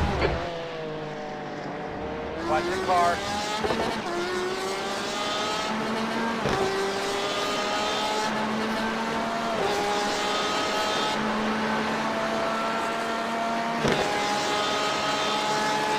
Right side. On your right. Hold Still line. there. Blue flag. Still there. Still there. Right side's clear.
more lap?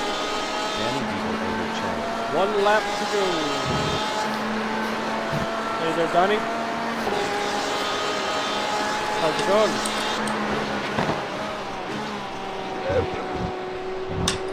Huh?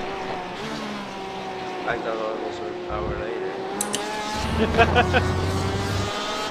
A lot has been going on, if you can imagine. You've just done a 3:55.5 Huh? seconds. I just woke up. I could cover an hour if you're still recovering. Yeah, it's just my PC. I don't know if I make it on time. Yeah. I'll cover an hour. Okay, thank you. So if you don't mind, I will make some breakfast and then come back. Yeah, do it. And I'll spot for you. Yeah, thanks.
Is pitting.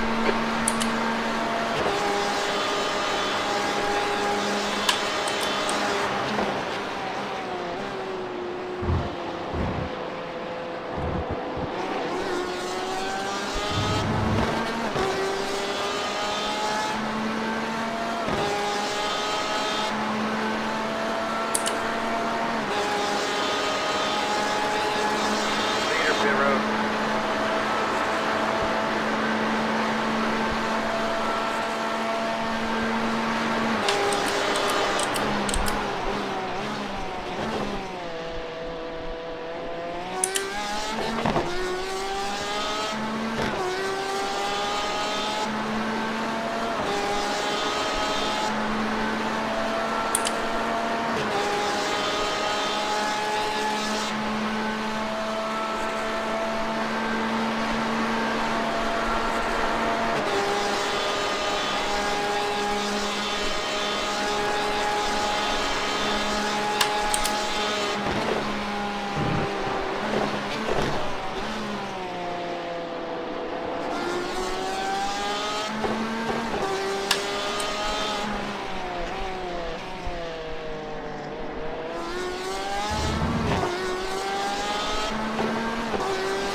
Look out for the pit speed limit. Engage limiter.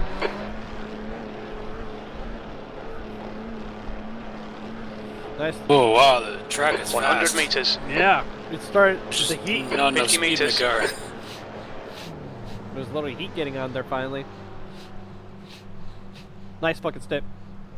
I'm a Good job with those triple stinning those tires, man. You're getting in? Donnie's not ready.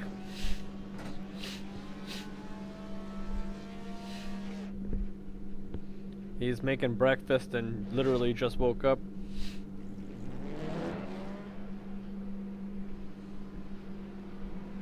So so I'm gonna try to bridge an hour till he can get on.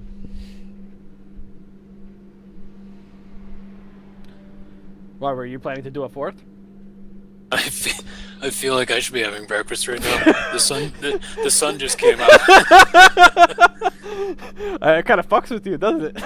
It does, definitely. It feels like we've been driving all night.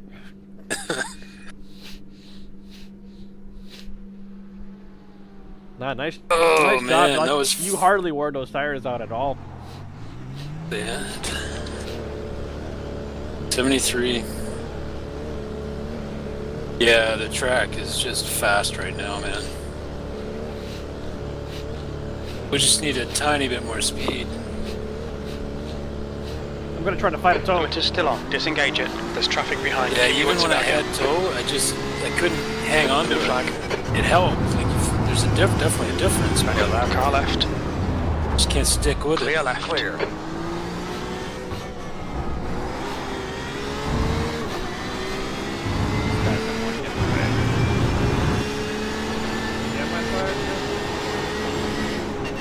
There's a guy 2/10 back. Blue flag. He's coming up hard. Yeah, there he is. One more. One more what? Oh, one more guy. One more behind you. Yep. Yeah, I see what appears to be a Ferrari. I see you have lights. Car right. I like it when they flash right, in the middle of a clear. corner. 'Cause that's when you can get out of the way.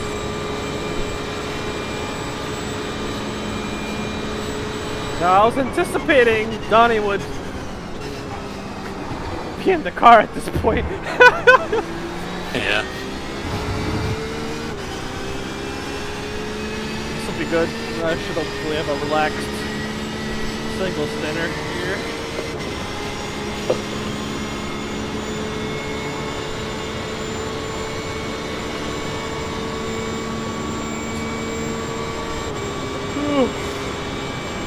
I was laughing when you first got in the car. You're like obsessed with the steering wheel being at a slight tilt. I know. It's It is at a slight tilt, but I mean, Yeah, I was looking down. I got on the straightaway, and I was just looking down at it, trying to figure out what the hell was going on. Before I knew it, I was in the brake zone. it did get taken into the wall pretty hard. Yeah. Considering what happened, it's not doing too bad. Yeah. Yeah, this car is used up. Fuck yeah. Jesus, I can't keep up with these fucks. Oh, just build your speed.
Driving through the Porsche is fun, but nowhere near as much fun as driving ripping through the Dork life.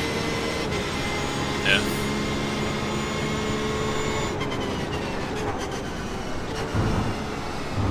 That race was a fucking blast.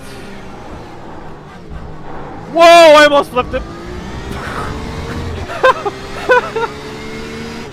Big curb. The car should not be that sideways.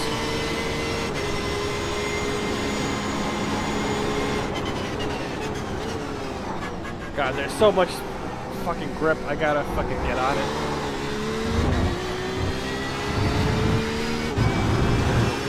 Race car.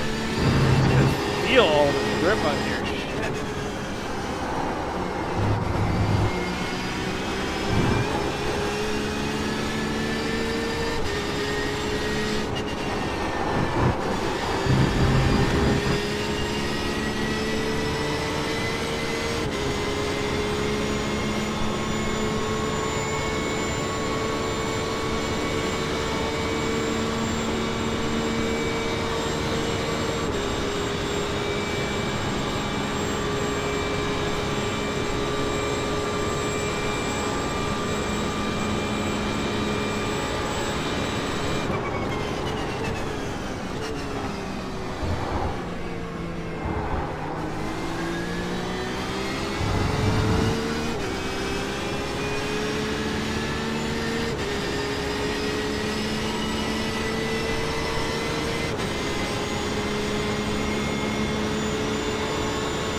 Blue flag.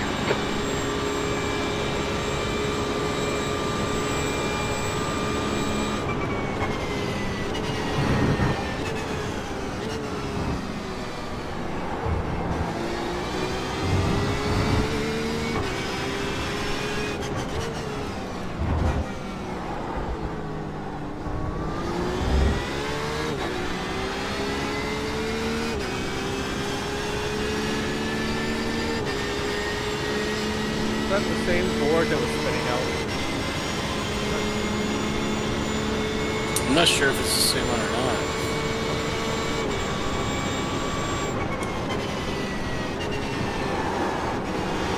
No, you're clear. Not. I know he's faster. Yeah, just hold your line and let him get by you on the straight bits. I know he's not gonna have clearance over there.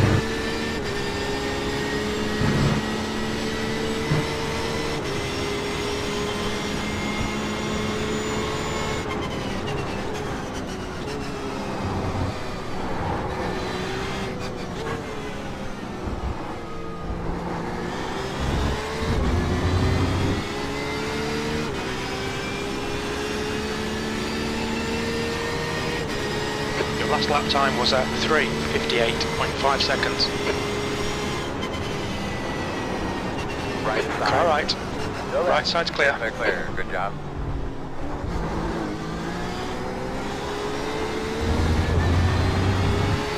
You got one more right on you. Yep. Blue flag. What is he doing with the brakes? Jesus. He really got on those things.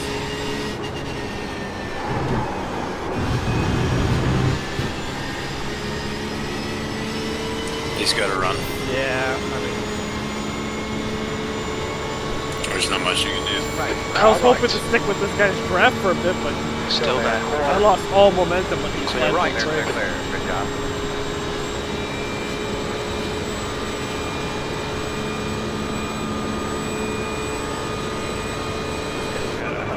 Blue flag.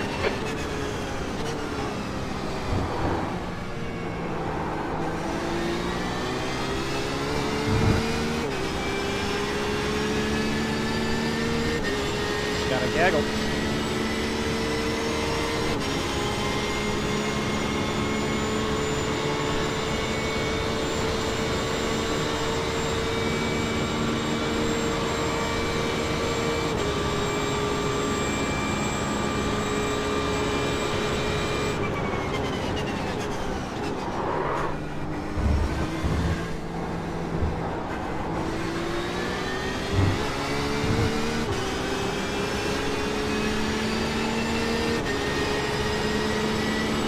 Right side. Hold your line. He's still there. Clear right.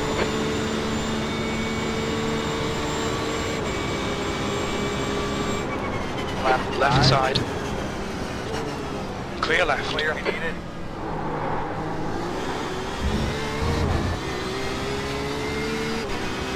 Blue flag.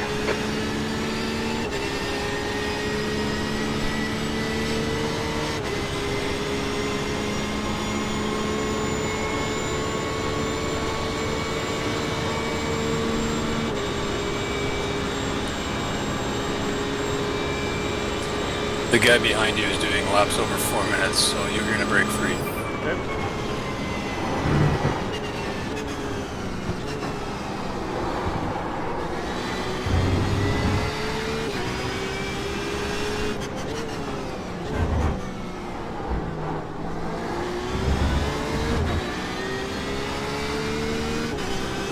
Yeah, you can't go around corners.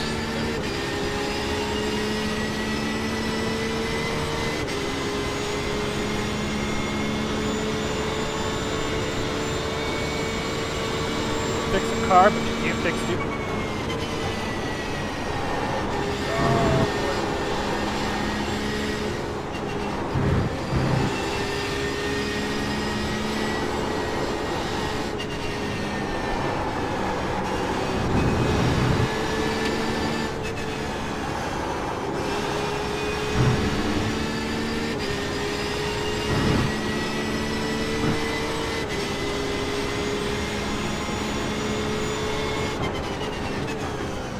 Those two are tight.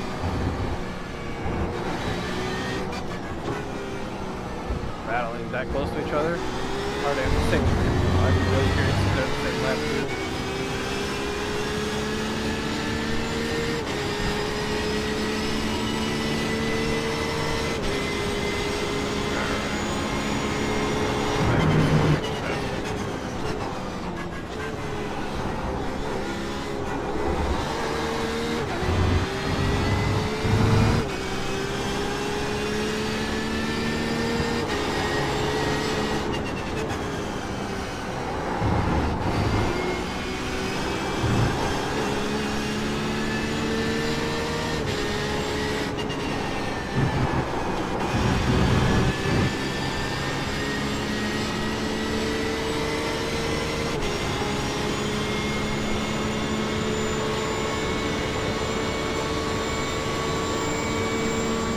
Test, can you hear me, John? Oh, Nice. what'd you set your button to? Which channel did you set your button to? Just set it. I don't know. I think, yeah, we did it last time. So I don't know what it was back then. But I guess it worked. Oh, for the Nürburgring? Yeah. Then that's probably correct, yeah. How are you doing, man? Getting some food in you? Yeah.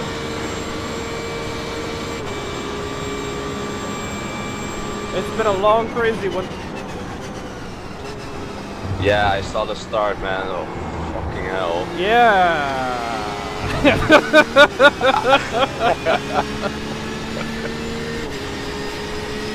Didn't even cross the starting line. Yep. I was thinking by myself, that was quick. Yeah.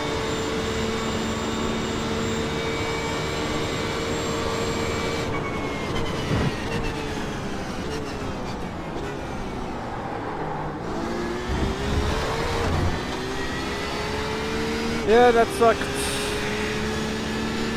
I was nice. Night was fun. I actually really enjoy night here. Also the Porsche curves. Including the Porsche curves.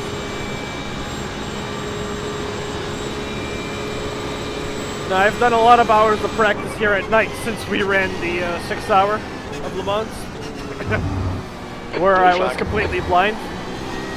Yeah. I've had much practice since The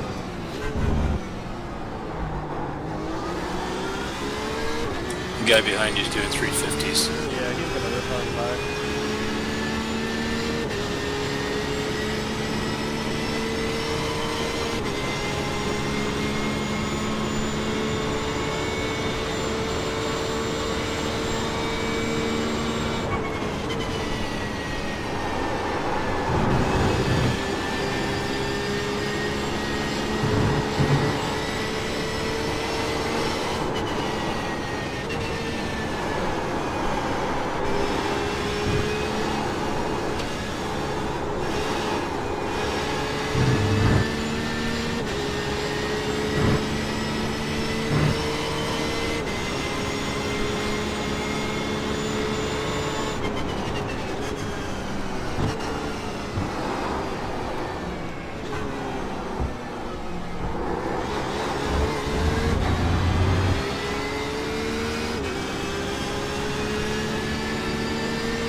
Your lap time was 3:57.3 seconds. On your right.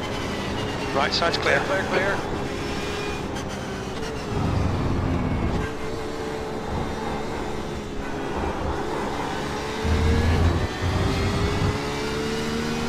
What the hell did he do?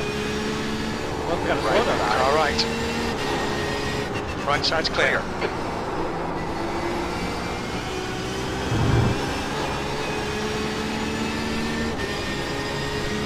Fucking slows me down, then slows himself down. Right. Car right. Clear right. Clear. Give it some draft at least.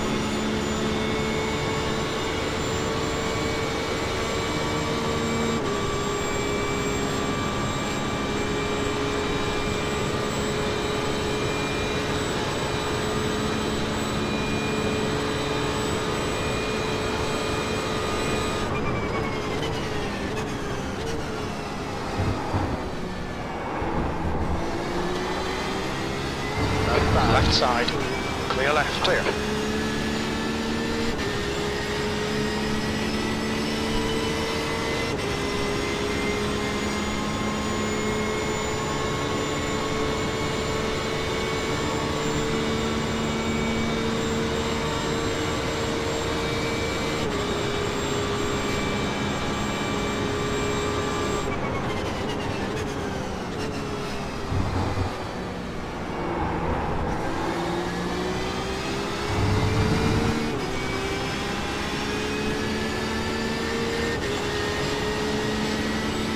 Car left. Hold your line. Clear left. Clear.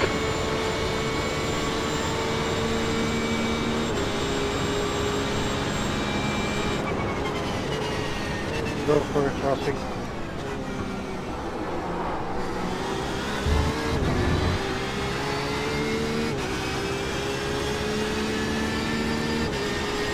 I will back off the one word.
just done a 3:56.9.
Lap times are improving.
That was at 3:55.6.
5.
Car left, clear left, car left, clear left, Clear blue now. flag.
Last lap was at 3:55.8 seconds.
flag.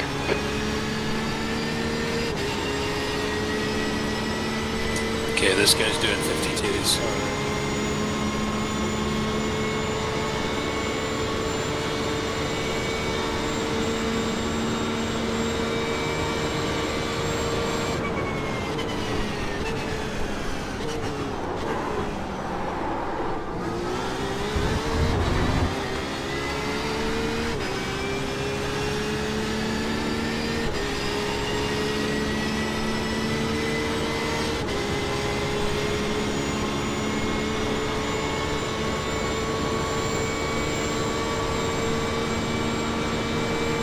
Car right. Still there. Clear right. Blue flag.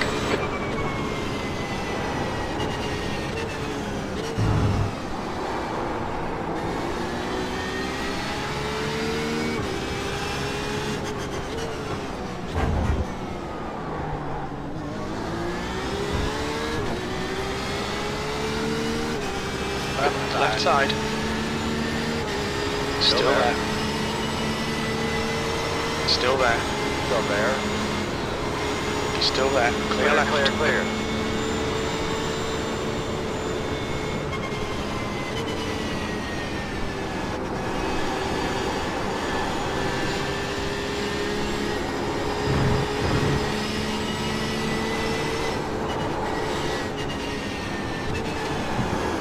Blue flag.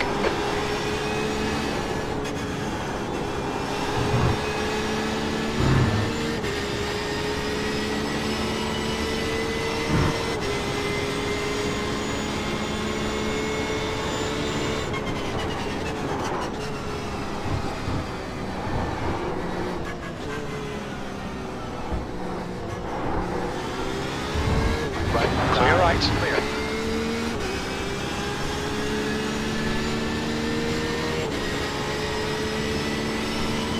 He's coming by on the right. He's still there.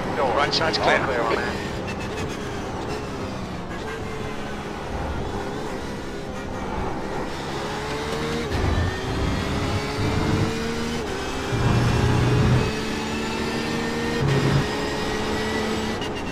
Blue flag.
Blue flag.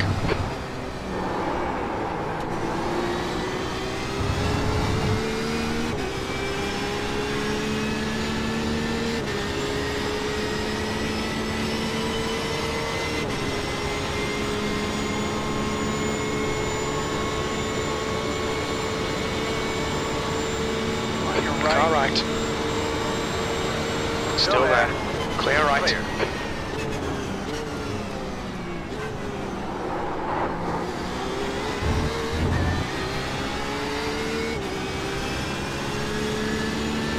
Blue flag.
this time. Get a solid pit stop here, guys. Lozano ahead is pitting.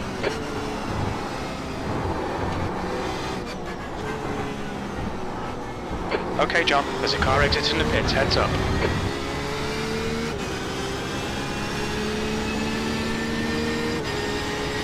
Your lap time was 3:55.6. Okay, the leader is the next Pretty car behind consistent. you. Blue flag.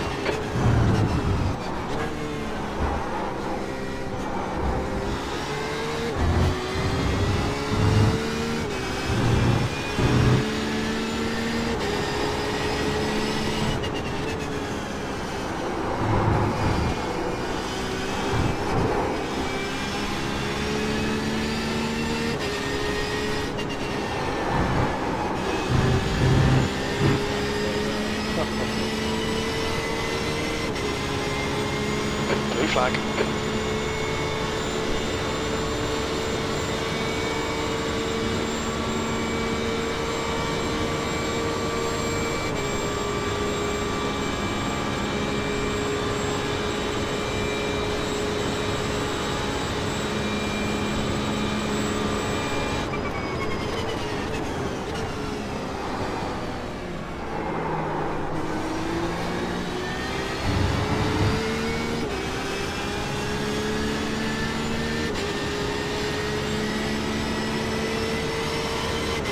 Left side.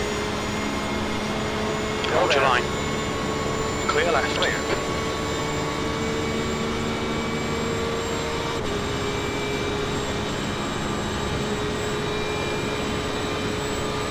Blue flag.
Sun's glare is very real.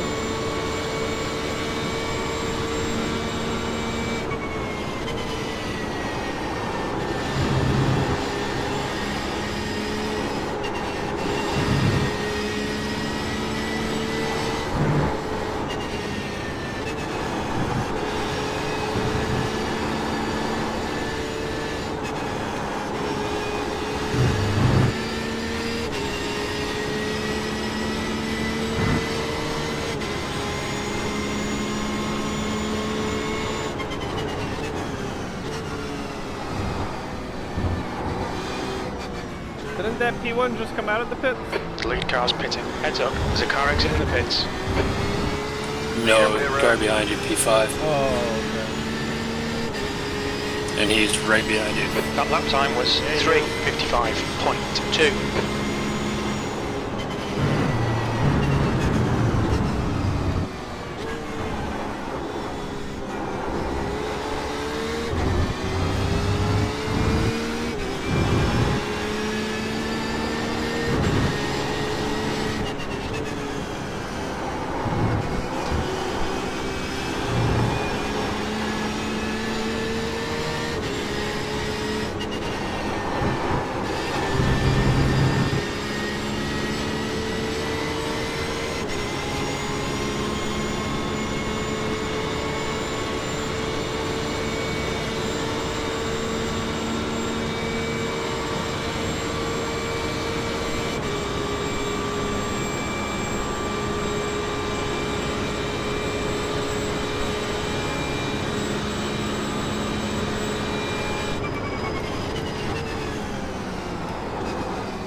you're gonna have to pit this lap.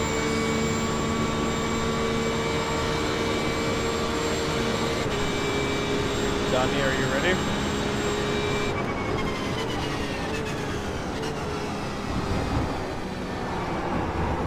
Let's see your back foot. Yeah, the right side. Right side.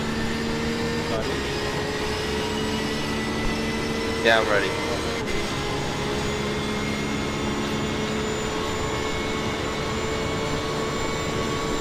Alright, getting in this lap.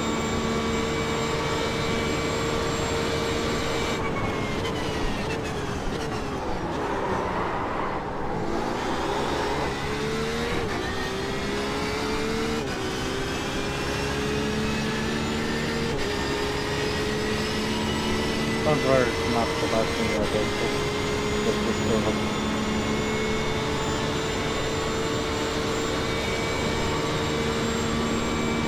Just so you don't get surprised, the steering wheel is not straight.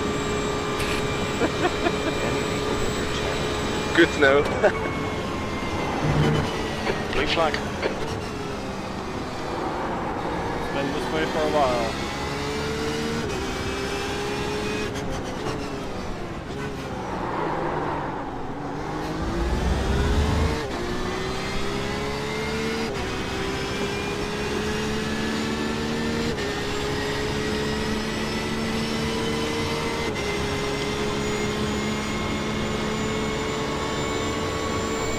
We have aero damage, so we're down on top end, Yeah. but it seems like the engine's okay since we have a second one.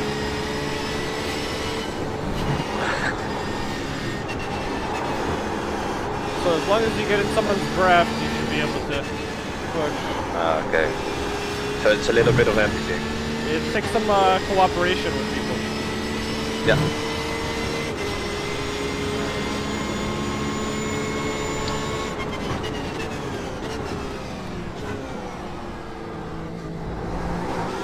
Car left. Clear left. Clear.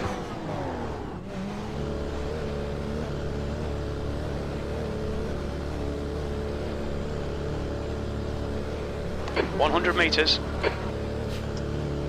50 meters. Alright, go ahead.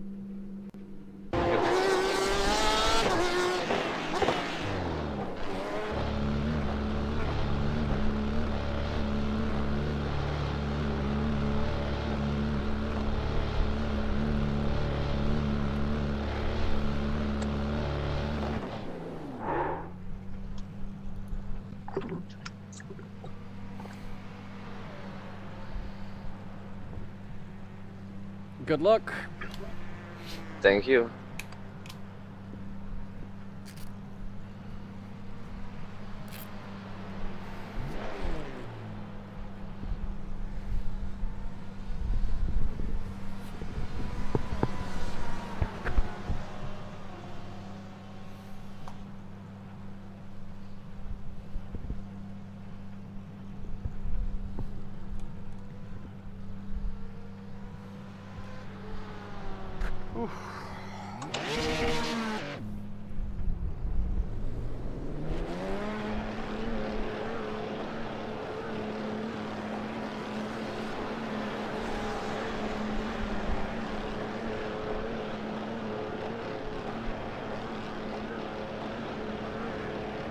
All clear on pit exit.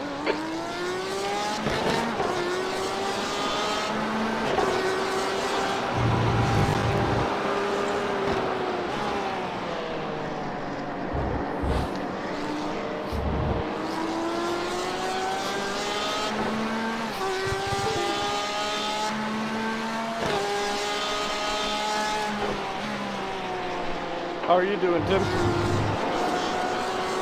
Pretty tired. Yeah. Yeah. I think if I have to sit and watch multiple stints, that'll be painful. Yep. If I get in the car and drive, I can do it.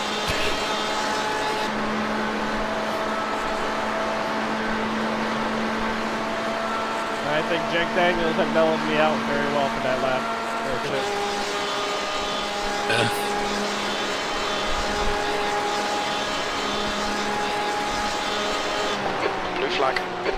I'll be interested to see what a fresh driver will do in this car.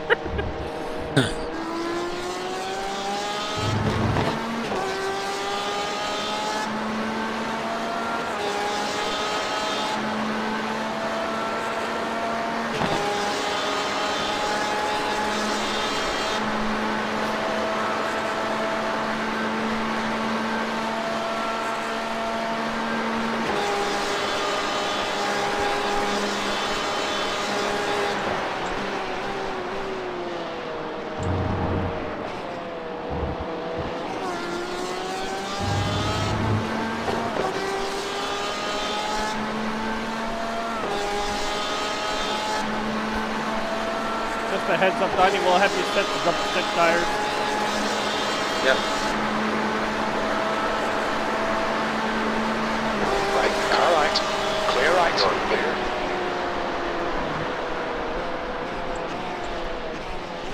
Blue flag.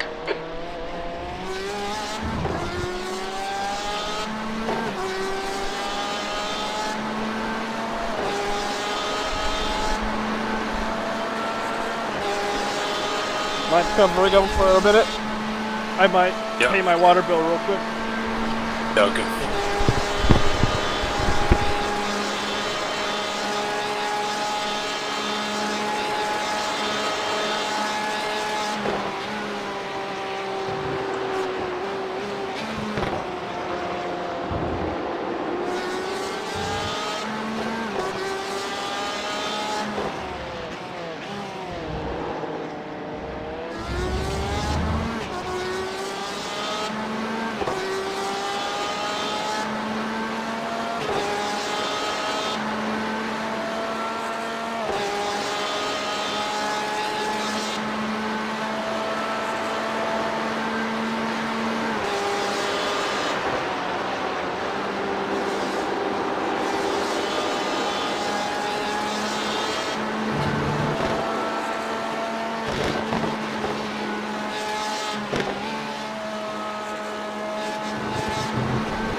You got one behind? Yep.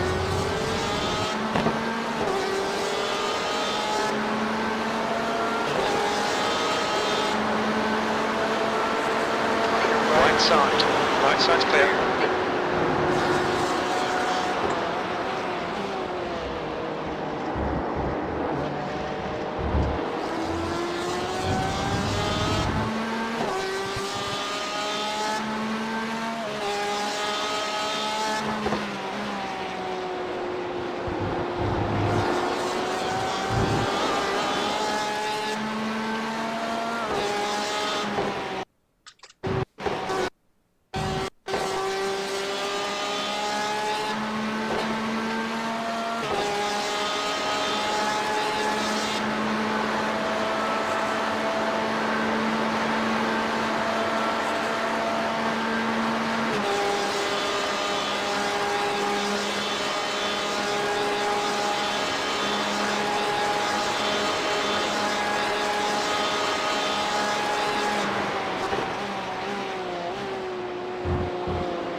56.5 seconds.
You're gonna stick around here?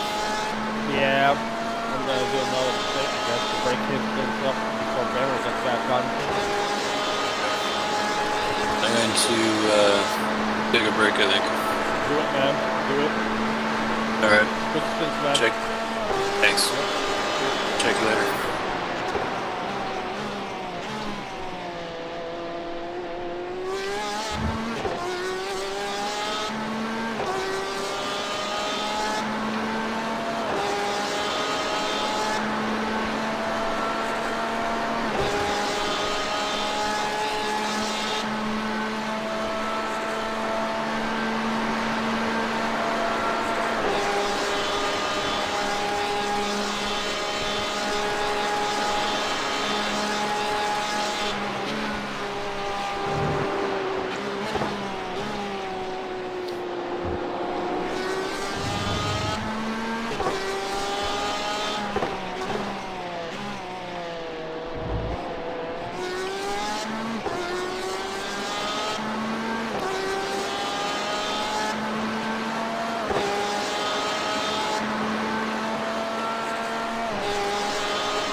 How you feeling?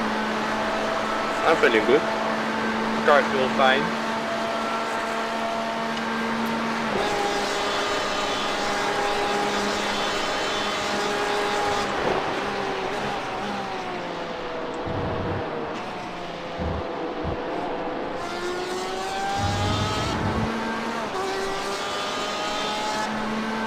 By the way, you're slowly catching Enrico.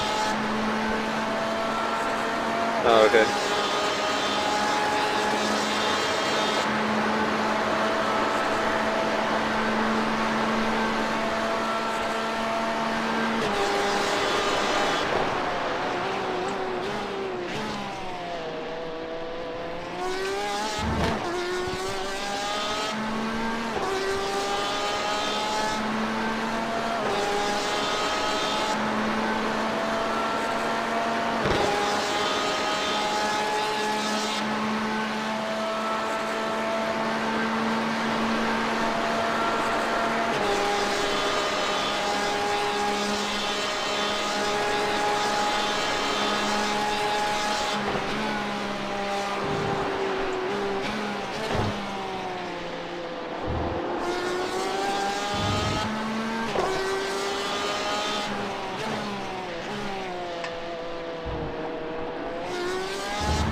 That lap time was 3:56.1 seconds.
flag.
Still there. Clear right.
Okay, John, there's a car exiting the pits, heads up.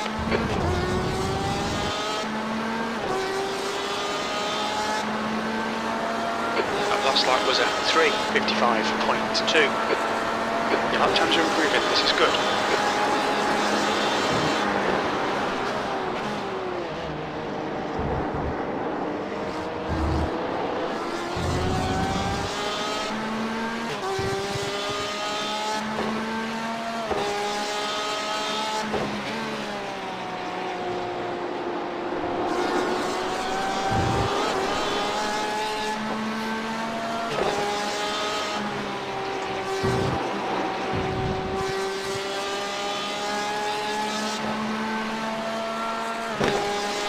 Right now, the team that's ahead of us is the red team. Yep. They are 8 laps ahead. Oh damn.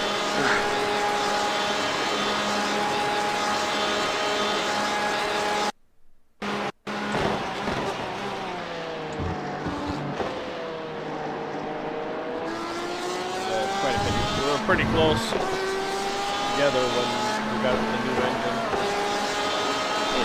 But that didn't last very long.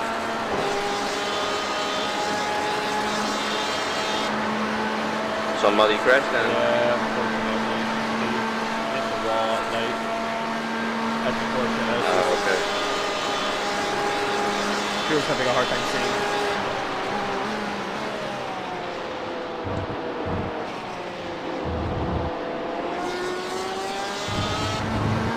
So, he ended up buying a VR headset.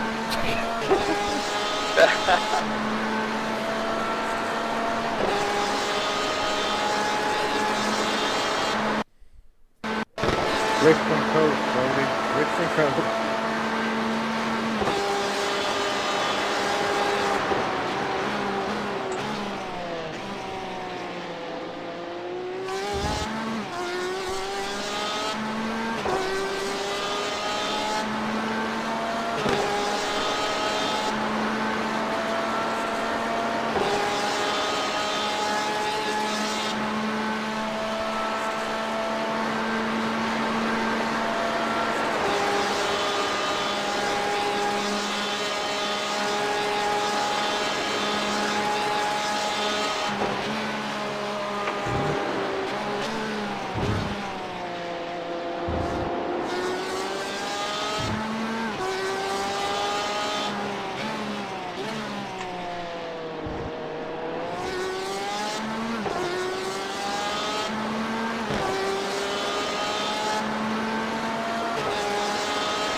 Just done a 3:55.5 seconds.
right, clear right.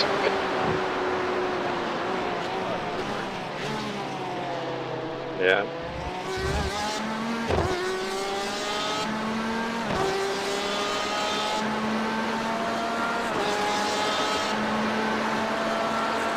He's chasing the guy in front of him.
How's it going, I see John? you guys are chasing down P6. 7, really. I think we're just in a pit cycle, yeah. Oh, actually, but we just pit recently, so... Yeah. Wait a minute. Oh, right, we picked up a freebie. One of the... I'm gonna say they were like P4 or something, P4 or 5, had hit damage and was pit parked. Having a pit They party. done fucked. Yep. But yeah. Oh shit. They are just up the Mulsanne Strait, heading toward the second chicane. We're heading toward the first. Very nice. You've just done up at 3:55. And it looks like they just pit. Okay. Like this is their outlap, so we're in a race with these guys. No, it very much is. Very nice. I get to take over next. So eat 'em. Yeah, I'm lightly crossed, but I feel super ready. What? Crossed. Crossfaded. I just can't wait to get my last Oh. win in. Oh yeah. I'm basically ready for rest soon. Yeah. I got the rest of the night and morning to look forward to now. 6 hours of driving. Well, you started relatively late. Yeah. But still, I've been up. Well, I've been at it since 9 a.m. my time, and it's 2. Yeah. You're pushing it a lot harder than I am. I at least got to sleep in. At least the triple stick stuff like that. I would not be inclined to do that now. No. Oh god, I'm finishing my race with a fucking triple. It's okay though, it'll be glorious.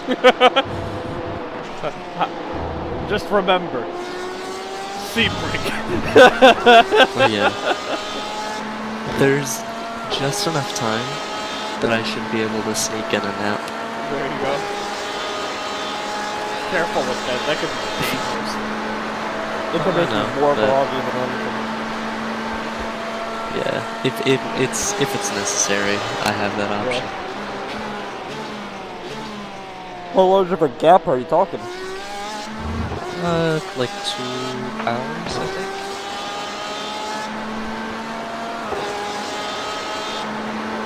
So they have to be like an hour nap, then an hour to recover.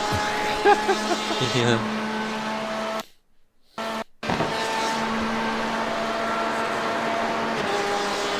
How's David doing?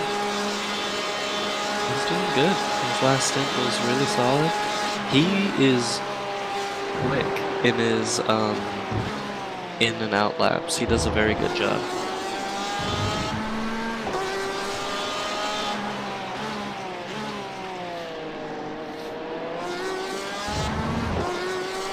Like seconds faster than most people on their changes. Well, maybe not Very actually. consistent. That's kind of his thing. Actually, he and Ben. Whoa. Yeah, he and Ben are pretty similar, actually. Maybe I'm just slow off. Actually, I haven't done a crossover, so I don't know.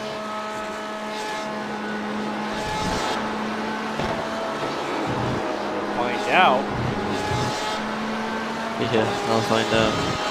But yeah, they're a couple seconds faster than some of the other people on the team at those in and out laps.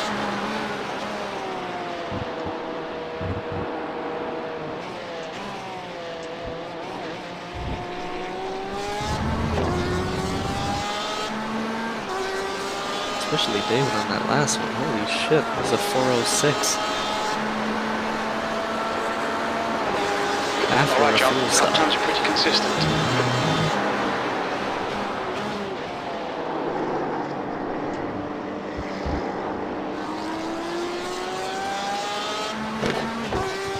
Seems like both teams are doing pretty well. Yeah. Do we know anything about blue team Red team, or red team? Sorry. their stream went down, so I have no idea. I'm tempted to link in with that. Yeah. Hey guys, how's it going?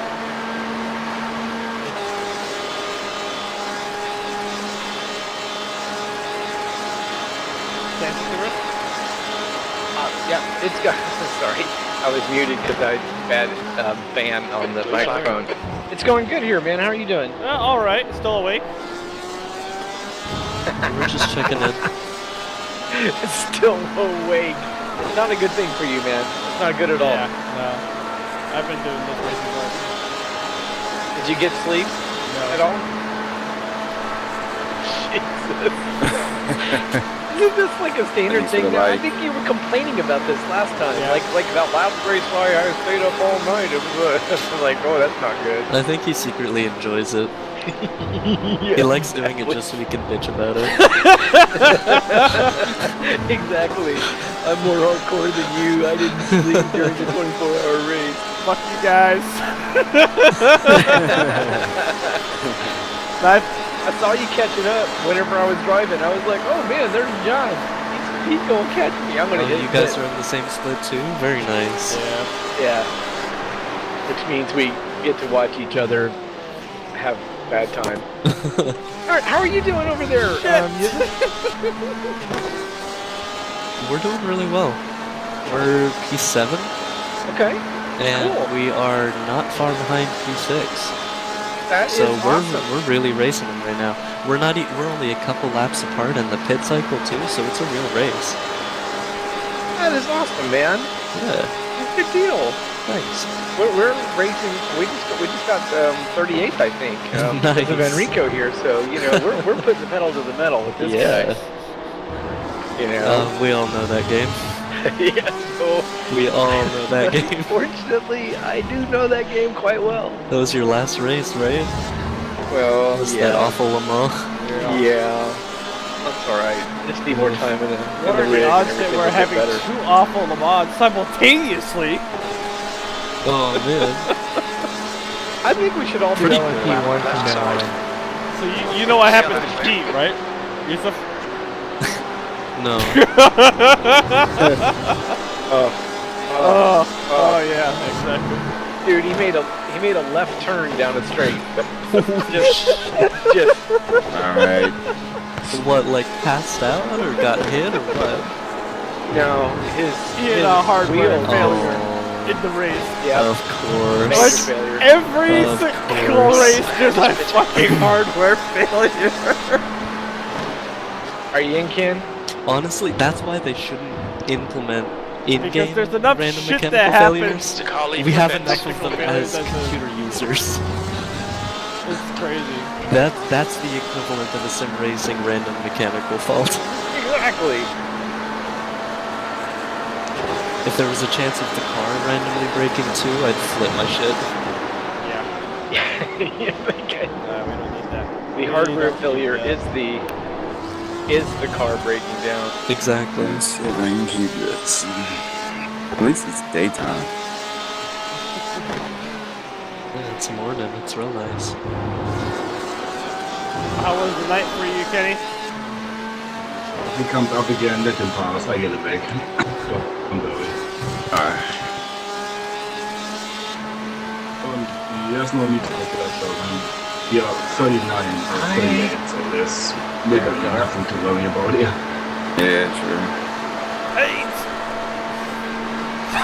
I'm just out there having fun, that's all I did. Yeah, I was definitely. trying to figure out why you guys were talking. You're not in the channel. You got some special button thing going on. I'm just looking channels. Mhm. Just randomly popping in Right, at you yeah, guys.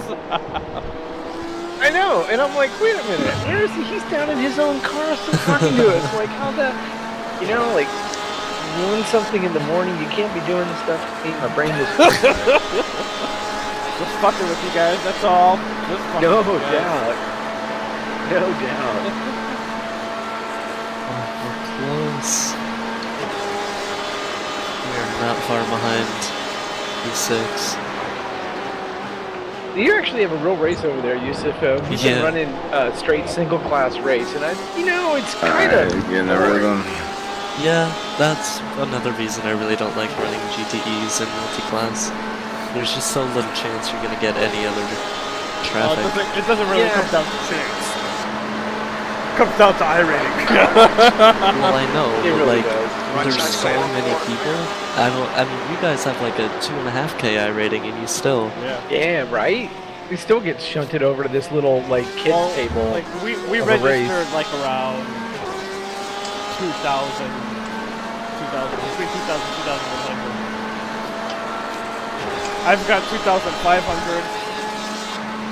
rating right now, but yeah, we kind of just averaged it down. Right. Well, I mean, you got in the same split. It worked. Yeah. Oh, we've been pretty good at getting the averages to match up nicely. I want to get both classes of cars somehow. That'd be awesome. Let me just update Johnny. You've got about one left. Yep. How has the traffic been for you, Yusuf, in your race? The traffic? Yeah, it's been pretty good. No real issues. That's awesome. I've seen a couple moments with other people in the car and GTEs doing funny things, but honestly, I mean, I've only had one tank so far, so ask me again after the next 6 hours. Oh, that's right. You're doing like most of it like late night. Wait a minute. You're supposed to have me at a party or something, aren't you? I got back. Man. I spent like an hour and a half there, and then now I'm back here to race. Don't worry, I enjoyed the party. I thought you were gonna party Animal Down, and it'd be a fun. Woohoo, baby! Oh, it was pretty fun. I am definitely a bit buzzed, a bit crossfaded actually. But I feel really good, and I think I'm gonna race really well. I feel really too good, almost too good. No, I feel really focused. My head is pretty clear. That lap was at 3. I'm kind of loose, but also present. It's good. No, that's good.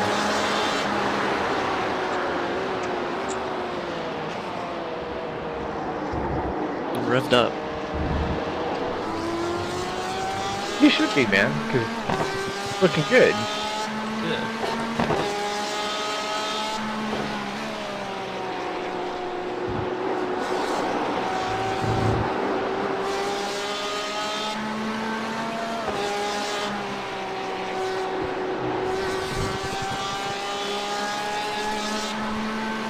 Yeah, John, so how does your car doing?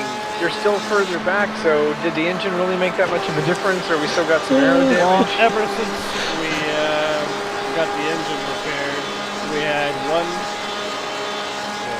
two stints by Tim.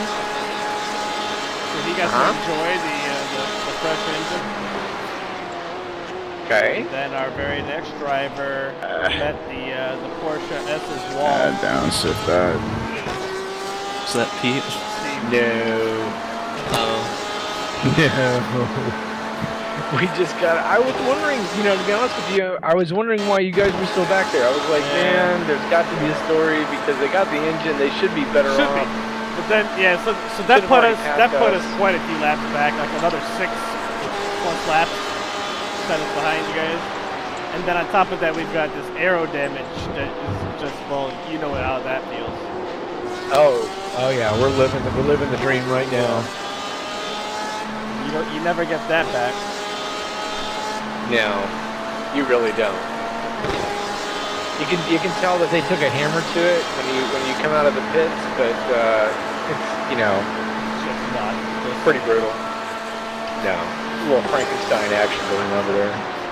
I'm hoping with the new damage model that we'd be able to replace certain things. Yeah. That would be really But then again, cool. that damage model is gonna be brutal. Crashes you can survive now, you will not survive anymore. Really? It's exciting.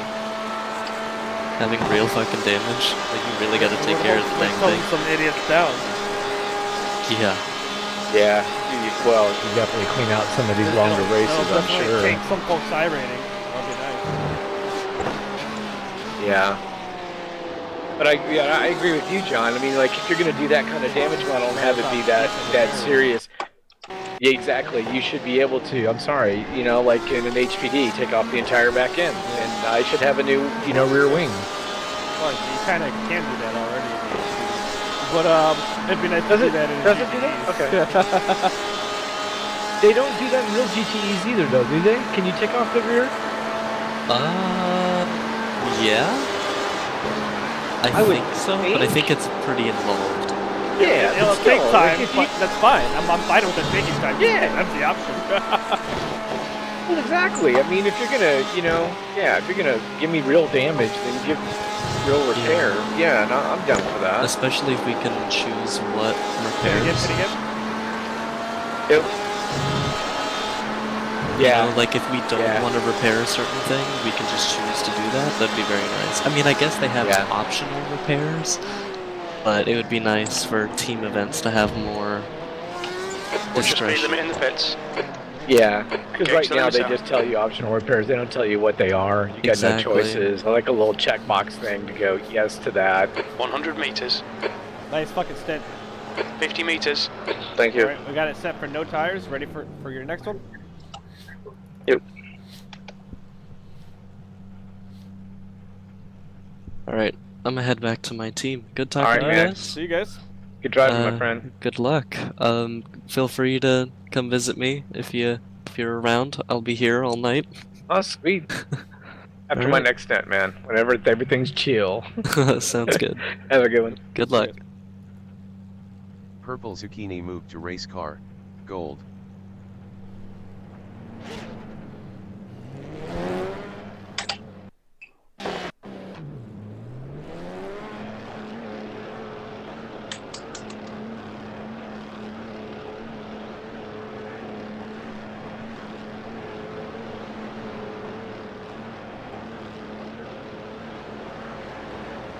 The pit exit looks clear. Blue flag.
On your right, clear right, blue flag.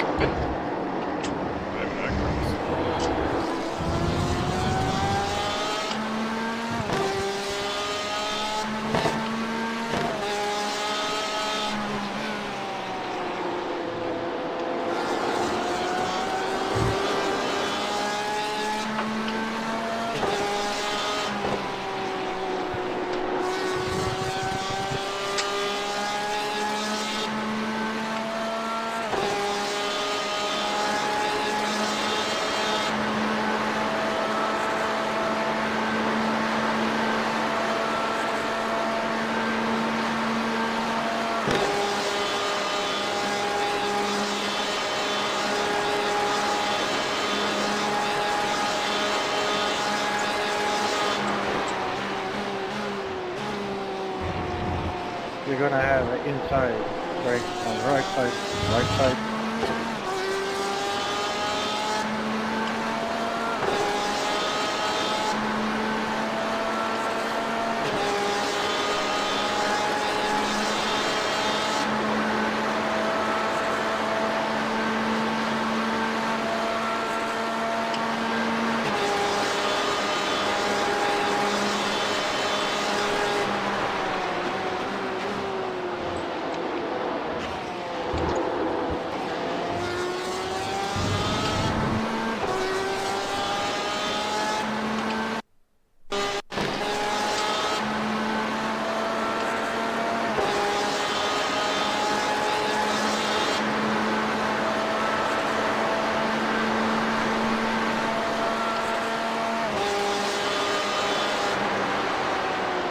Blue flag.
Your lap time was 3:56. That's good consistency. Keep it up.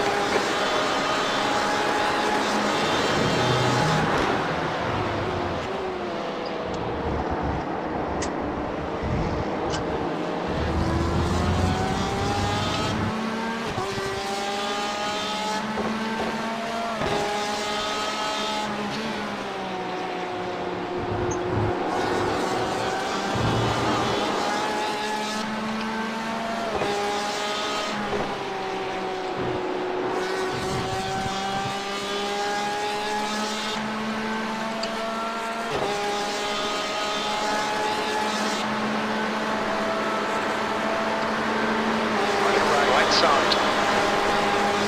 Right side's clear.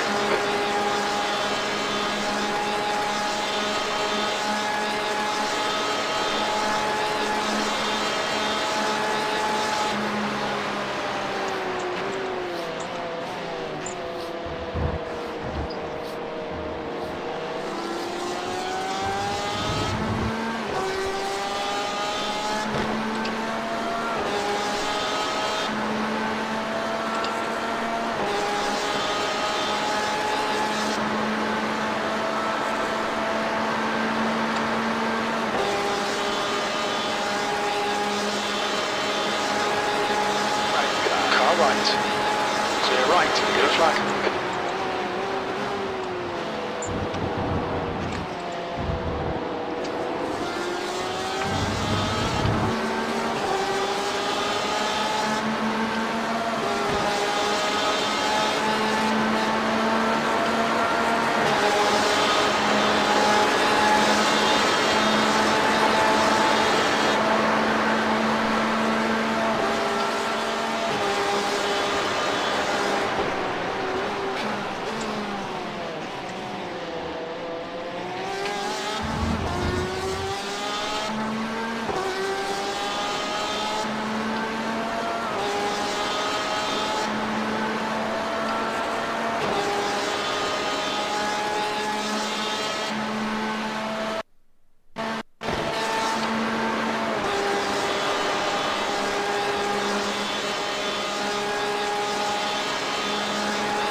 On your left. You're still there. Clear left. Yeah, I had a stutter, so I lost it a little bit. Blue flag.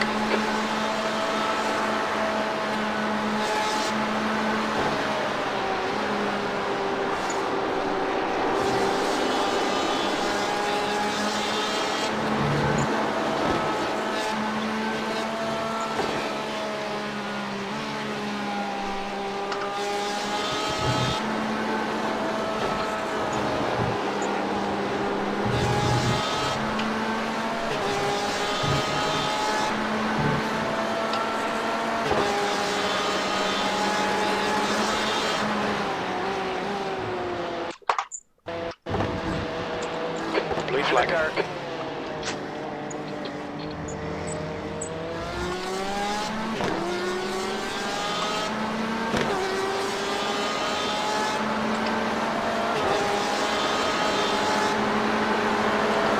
Car right.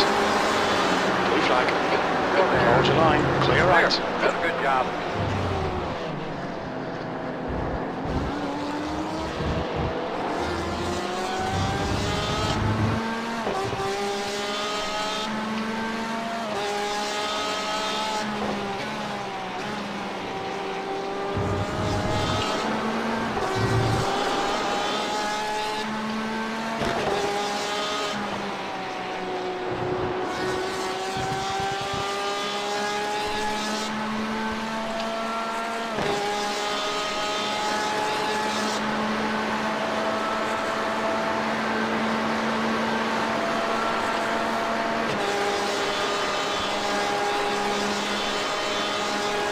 Some folks were worried about the incident limit being 100 for both ways. Yeah. We've only used 20. Oh, nice.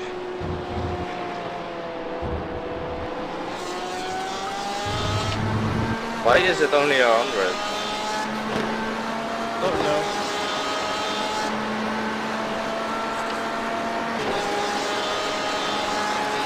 I don't see why they need an incident limit for this track at all to begin with.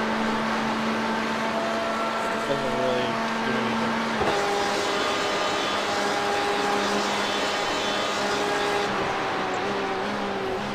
Yellow flag. Keep your wits about you, mate. When we get to Spa, that's going to be a different story. Yeah.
Yellow flag, caution.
By the way, John, are you looking for a driver? I'm more just keeping my eyes open.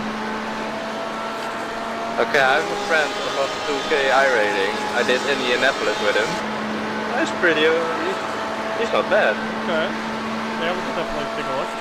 What kind of cars does he like driving? He's pretty new to iRacing, but he has the Porsche. Okay. We drove in the Porsche. We're gonna have the new season of the Le Mans 6 hours, endurance starting up again, we're looking at potentially having 2 prototype cars and 2 GTE cars. Yeah. So if he's interested, we can certainly have him jump into some of those races before jumping into a larger one. Yeah, well, that's good.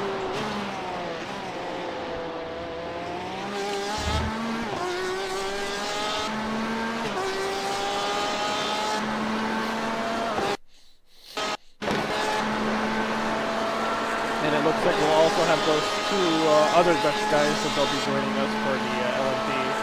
Okay.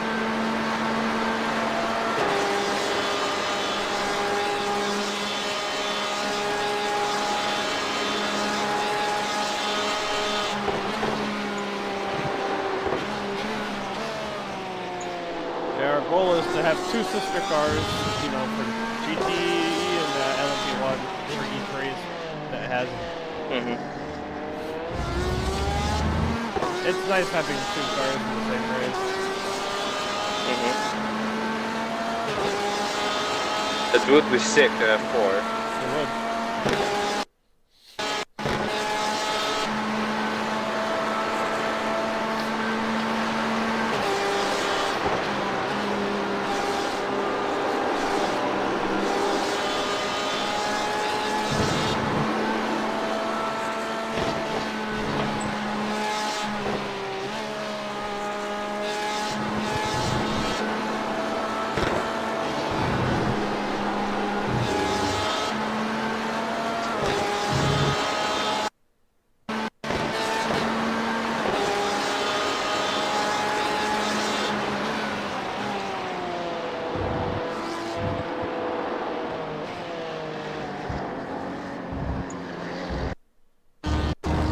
Blue flag.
Stay there.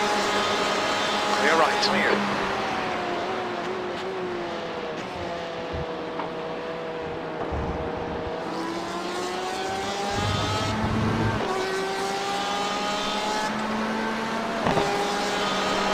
You're in the car. Why? If another Pollock sees me driving in front of them, God knows what's going to happen.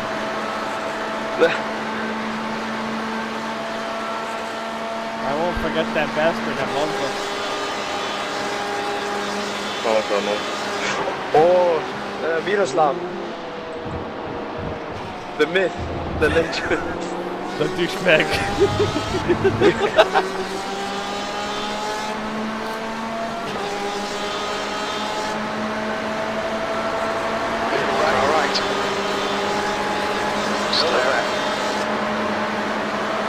Still there. Clear right.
Push on, come on, track limits.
How's it going on, Jay? Very good. How is it in your perspective? So, you guys are catching up to P5, right? Yes. It's good. I've been watching. Yeah. When David was driving, a guy that at that time was in pole position crashed out. So we got one position, and that was, I don't know, 10-15 minutes ago. So now it's Yusuf's time, and he's catching up on the car ahead. He had now a few mistakes with the slowdown, but he's driving great, and everything is going fine. Nice. How is it in Bayou? Yeah. Okay, I don't need to ask nor. I mean, what happened? Our car was destroyed from the beginning before we even got out of the base. Clear left, clear. Why? Car behind us just slammed right through us when we were going into the Forge Games. And he slammed us so hard, he pushed us into the next car. He basically killed our engine. So you had to change the engine. Well, it didn't happen right away. The engine was damaged. So I finished the first stint with like, what was it? Like roughly 9 seconds slower per lap. Yeah, I saw you were 45 something. Yeah, that was painful. Yeah, I saw that. Very painful. Yeah, of course. And then did the engine stop, or is it still running? Then the other guys ran some stints because we figured, you know, at the pits, the main thing, we didn't know exactly what it was right away. Mm-hmm. They did like a minute repair, and the car got some speed back because they fixed up some of the aero a little bit, but it was still 5 to 4 seconds slower than our pace. It was painful. Everything was being lost on top end. It was so bad. So underpowered. Even when we get in behind somebody for draft, it didn't even matter. We couldn't keep up with anyone. So eventually I got the car again. I ran a full stint, and then I was going to do my second stint, or second tank, and then the engine blew up finally, and I was happy. You know. So now 40 minutes repairs. Tim gets in the car. Beautiful. The car is driving like brand new. I mean, it was the motor, obvious. Yeah. So he does a couple stints, and then unfortunately, you know, it was 9th, and then Steve ended up tapping the wall in the Porsche S, and by tapping I mean bad. Okay, he didn't tap, he crashed. Yeah. And And then after that? Those, you know, immediate meatball. 25 minutes of repairs. And aero damage that we have never recovered from. By this point, we were already set way back. But we're 8 laps behind the Ferrari team right now. Yeah, that's a big gap.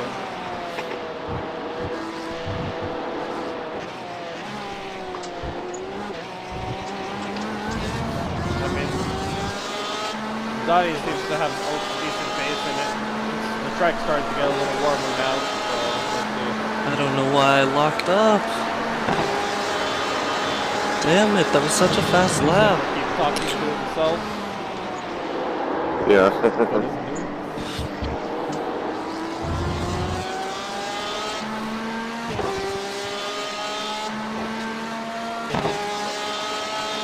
Oh, I know. I'm just upset at myself. It's not actually a big deal.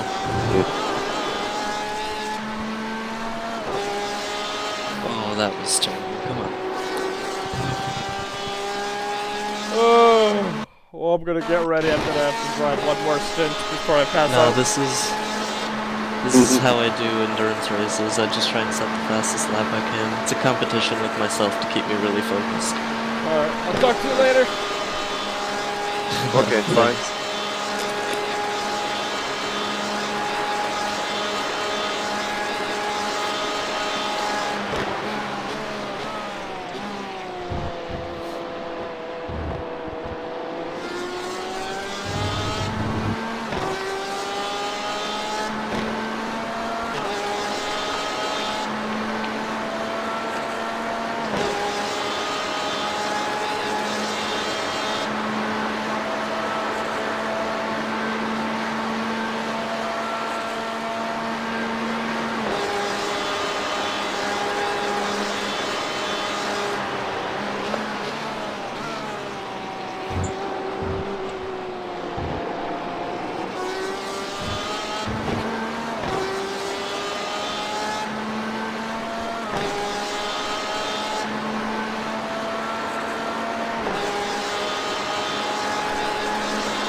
going? Mwah. It's okay.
flag.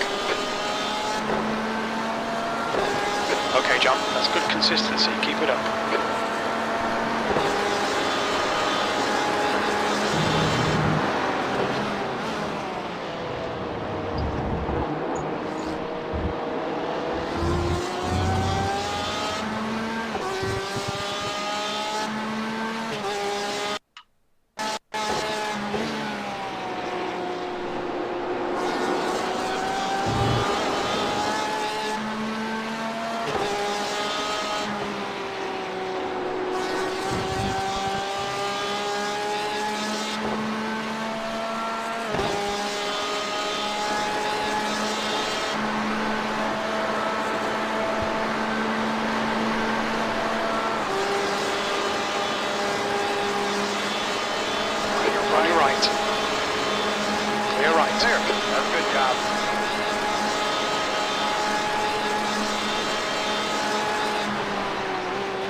Sorry, because anyway, last of the time was been quite a little bit on top.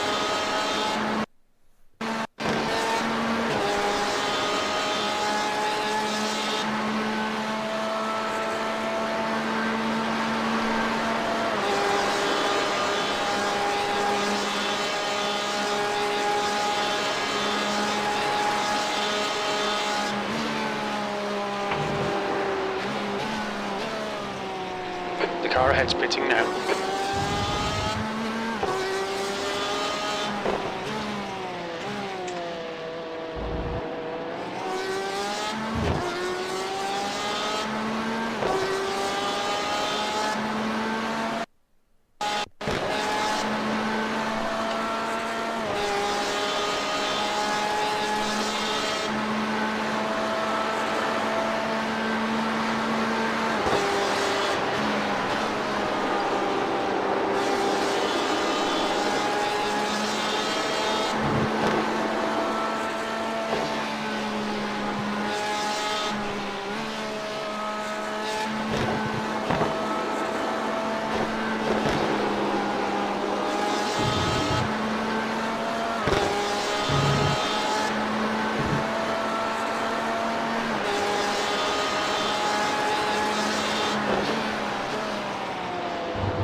That lap time was 3:54.7.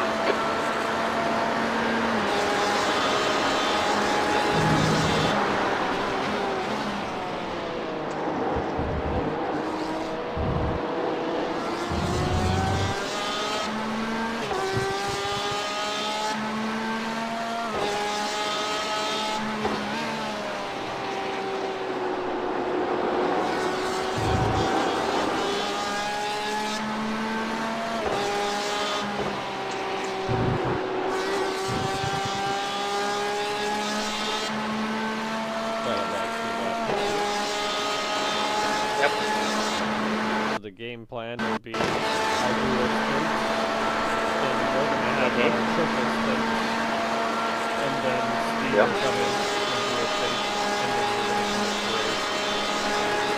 Yep.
Okay, John, there's a car exiting the pits, heads up.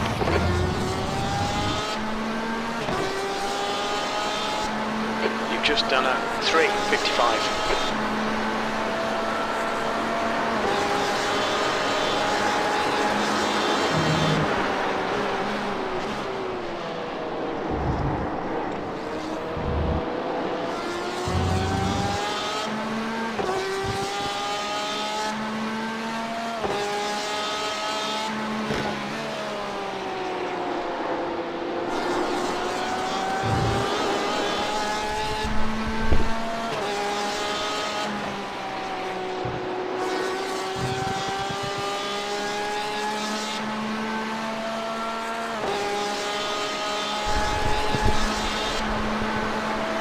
Track temps increasing. It's now 21 Celsius.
Keep it between the white lines or we'll get a penalty.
Thank you.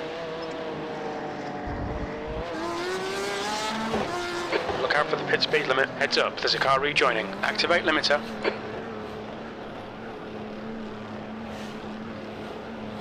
$100 meters. 50 meters. This aero damage feels like driving with fucking parachutes. Yeah.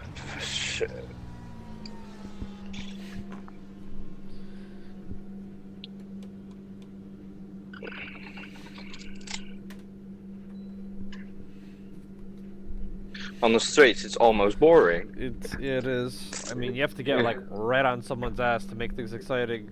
Just.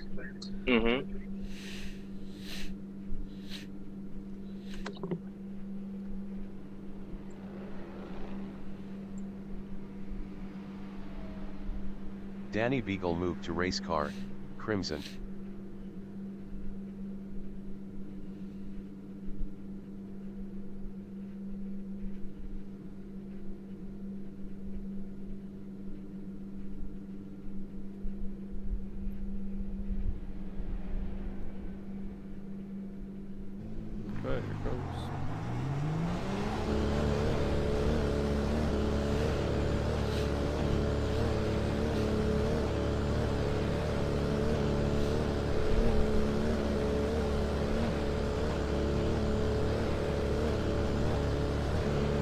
There's traffic approaching. Watch your mirrors.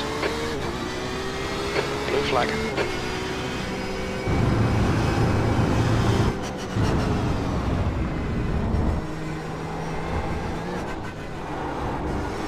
There are a few coming.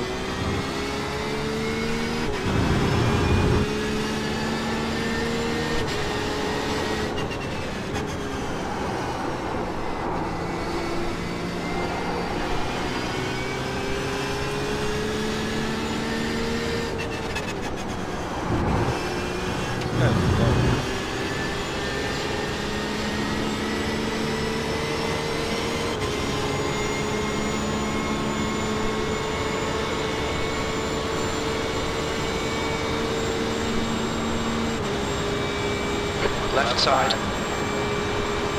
Still there. He's still there. Still there. Hold your line. Still there. Clear left. Still On there. your left. Clear left. Clear.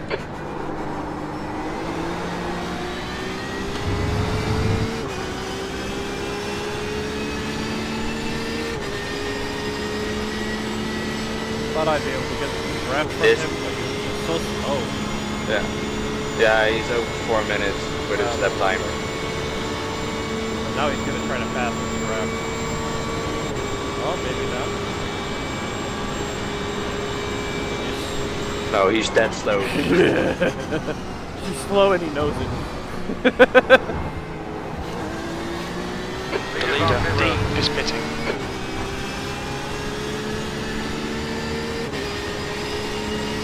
Well, at least he wised up.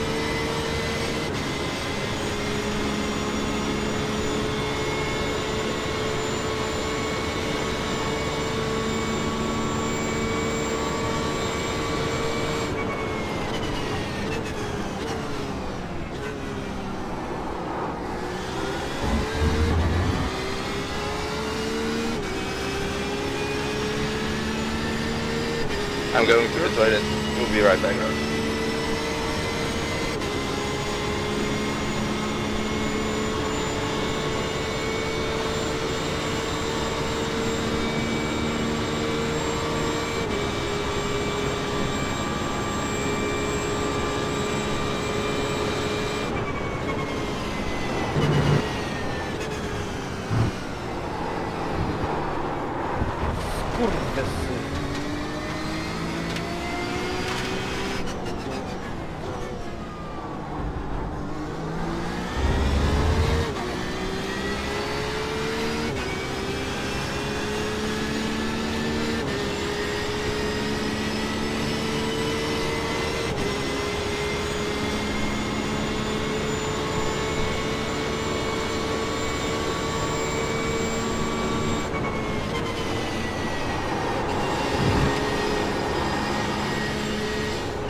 Take it off. Go get some.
Track temperatures now, 21 Celsius.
flag.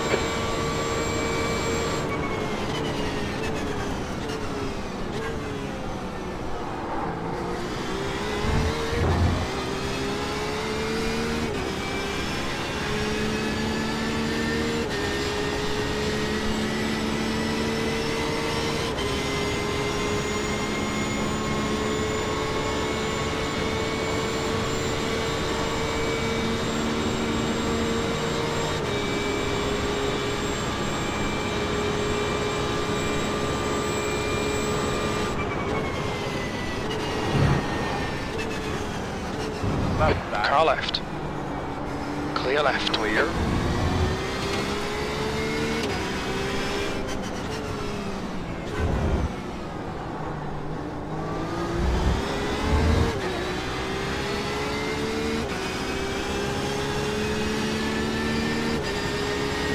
Blue flag.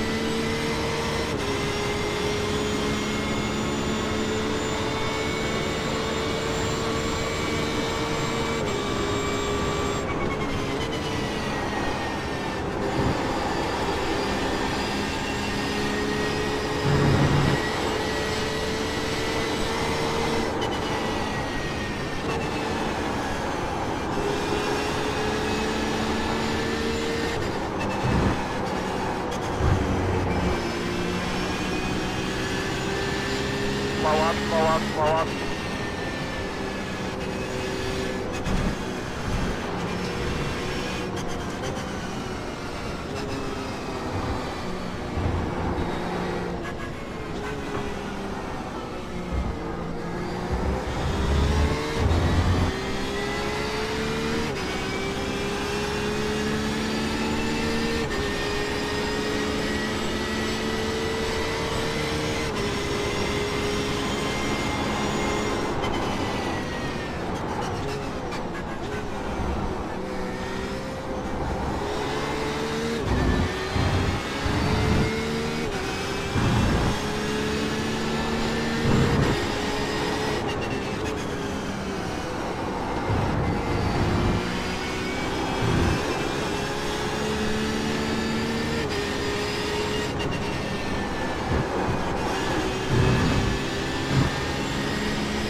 I'm back.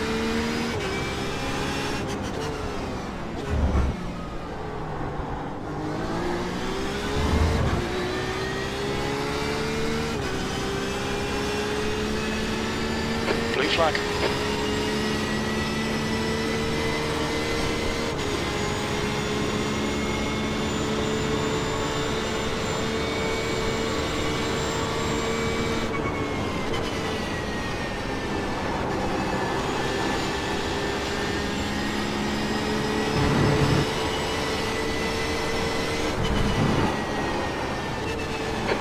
fuck's sake, John. Track limits, come on.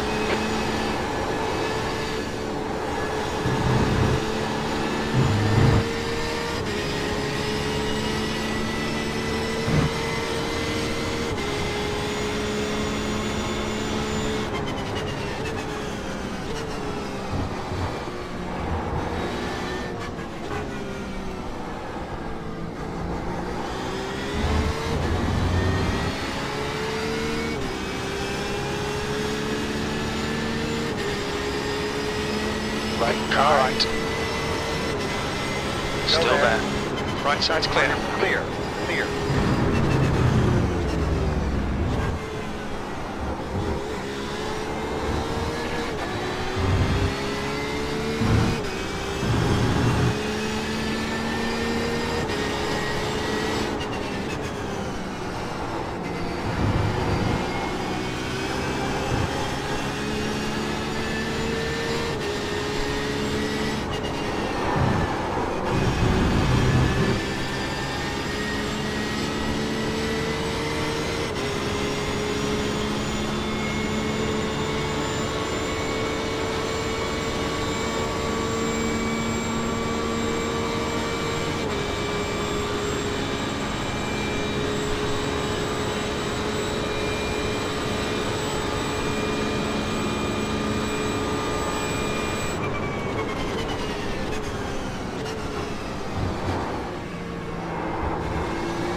Flag. I love how much these guys focus whether someone's in their draft or not. Sorry again? It makes me laugh how much these guys focus if someone's in their draft.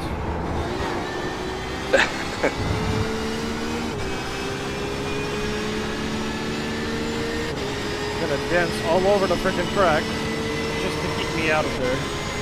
The draft. It's just nuts.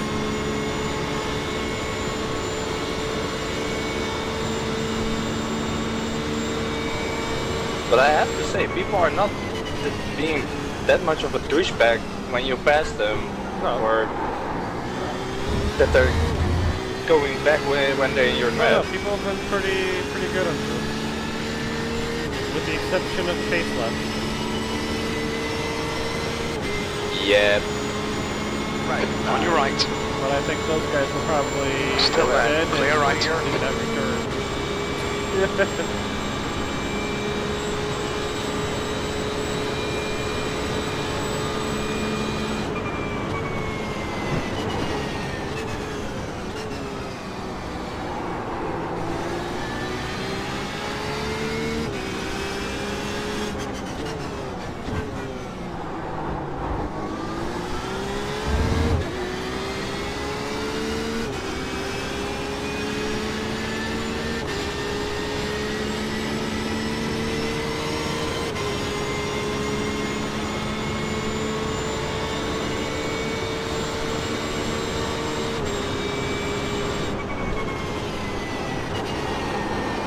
By the way, I had the engine mapping on 1, not 0.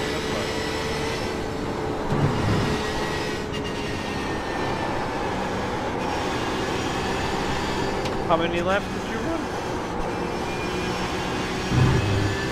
14. I know if I have engine map on 1, it's going to give me 15. Nice. Yeah, because of the first stint, I barely got 40. I had a few saves the last 3 laps. Well, right now I'm tired, so I don't know how well I'm doing. That was a 3:56.9 seconds. Yeah, I forgot with this parachute of a car that you can go more throttle in some corners.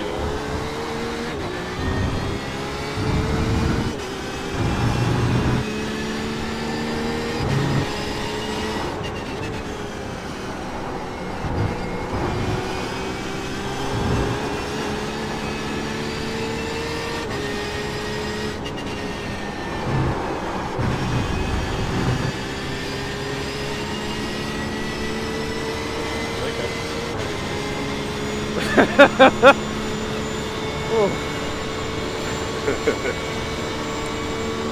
time to start falling asleep when you're approaching a wall at high speed.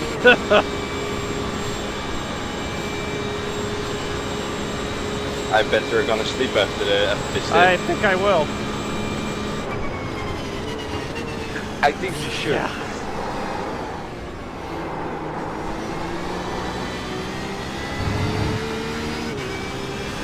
Although I have to say, triple stinting the tires was awesome. Yeah? It worked out very well. I did it and Tim did it. Blue flag. Were you, with how much were your lap times dropping? 0. Were they? Nice. There was no drop. After my first stint, the minimum, the most my tires were worn, like on the front, was like 92. Second stint, it was like around 81. And then the final stint, when I was done triple stinting, I definitely won the race because I got 69. Ah, got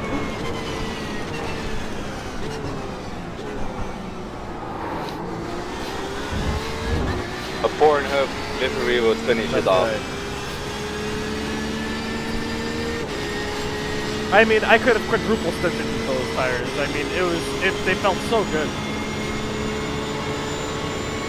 Why didn't you do it? Tim wanted to get into the damn car. He was tired of waiting. Still there. Right side's clear. He was ready to fight me for the car.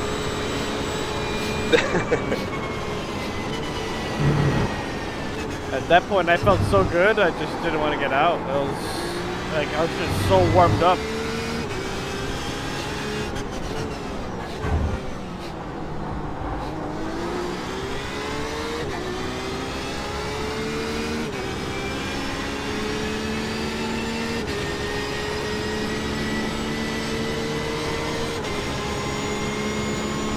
Now, once this race got started, it's been pretty clean. I think the idiots wrecked out pretty early, and that was that. There were quite a lot of them, weren't there? They usually are.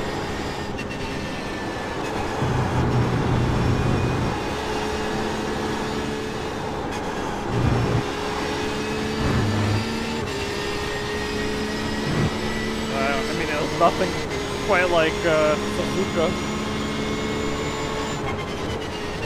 That was next level. Cars doing barrel rolls and shit. It was amazing. It should never happen.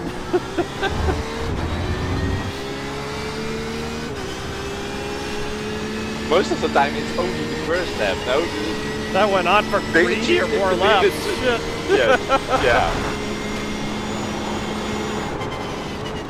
It was amazing. Lap 5 and you still have to dodge cars on the main straight.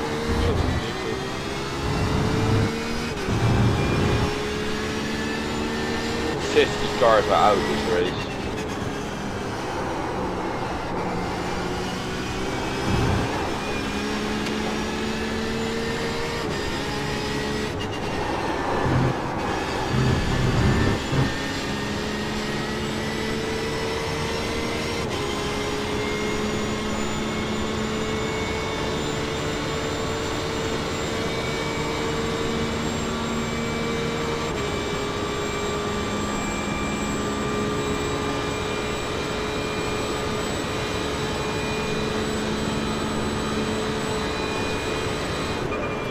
One power.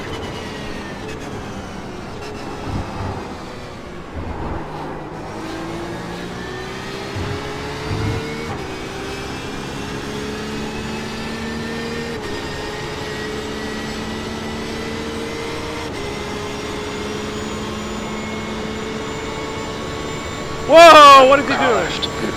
Clear left, clear. What? Fuck, I don't know! That's not normal, though.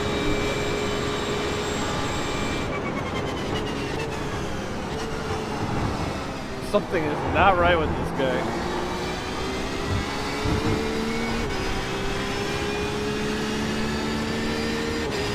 It's almost like, fuck, I have a slowdown. I really need to do it now. So let's stop in the middle of the straight where everyone's hitting top speed, right?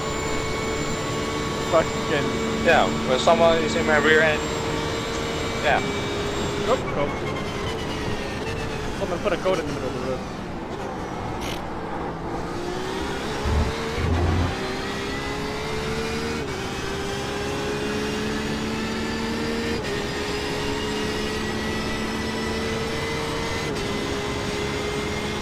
Great. Catching up to the Polish Ferrari. Are they still clean? The other team. Which team? IPM Red.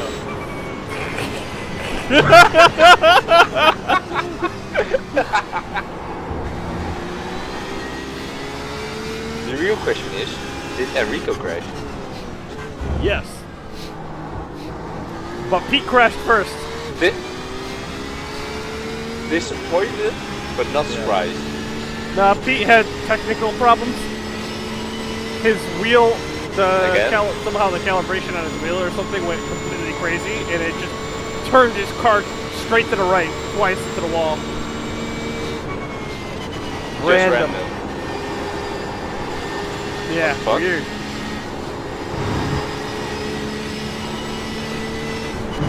And then Enrico, well, you know, doesn't have that excuse. Just overcompensating, I guess. I have no idea. I didn't see it. I didn't hear enough about it. I just know that something happened when he was in the car.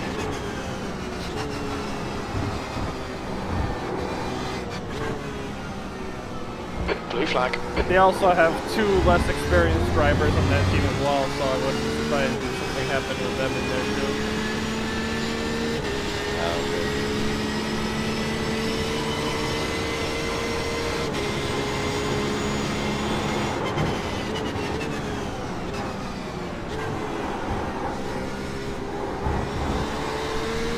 I still find it funny how offended he was about back markers and Matt Malone. Dude, man, he is such a Matt Malone fanboy, it's just unbelievable.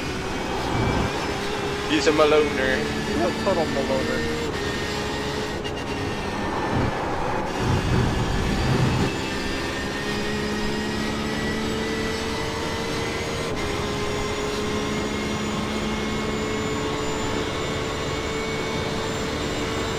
I was just laughing my ass off when he was trying to give me shit for not letting Malone pass right away. I'm just like, I treat Malone like I treat everybody else. So If you're right. they go too wide, I'll let them go if they're faster. Otherwise, they can piss off. Blue flag. I don't stop for people. It wouldn't be called racing. Exactly. Just put it beside him and he has to.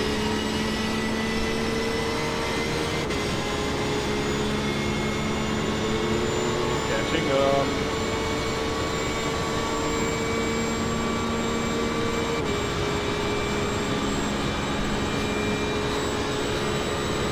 It's a Polish guy. Of course it's a Polish guy. That team is Polish.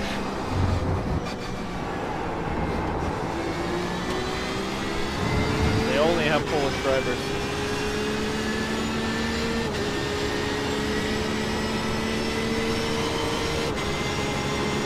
Right, We're right. passing someone. He's still there. Clear right. Blue flag. Right. Oh, you're right. gonna try this? Still there. Cocksucker. Hold your line. Clear right. Typical Beamer driver. Douchebags.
got a pretty good team for the LMP1 this year.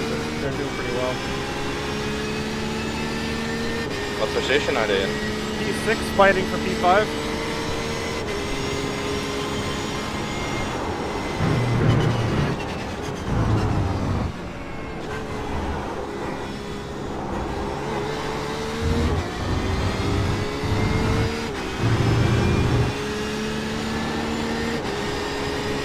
I believe there were like what, 18 LMP1s in their field. 18.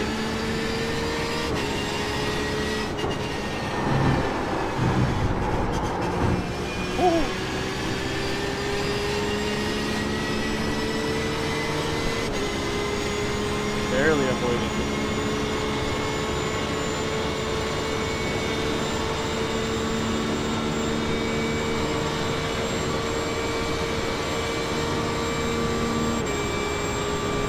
That guide that Steve posted was so useful for the track limits.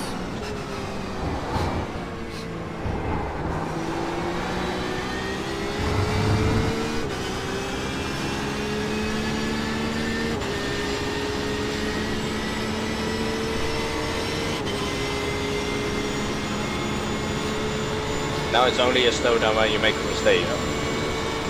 Even then.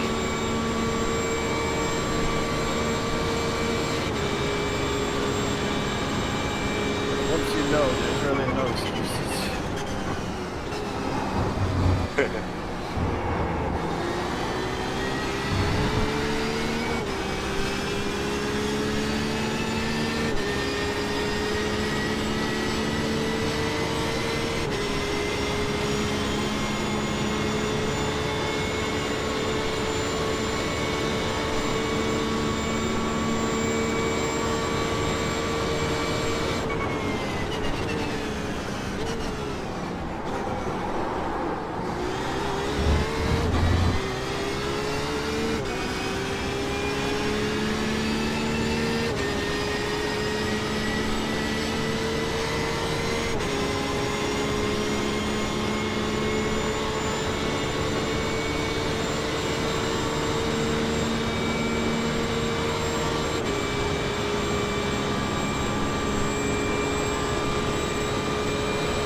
Back it up. Slow it down.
fastest lap time was at 3:56.2.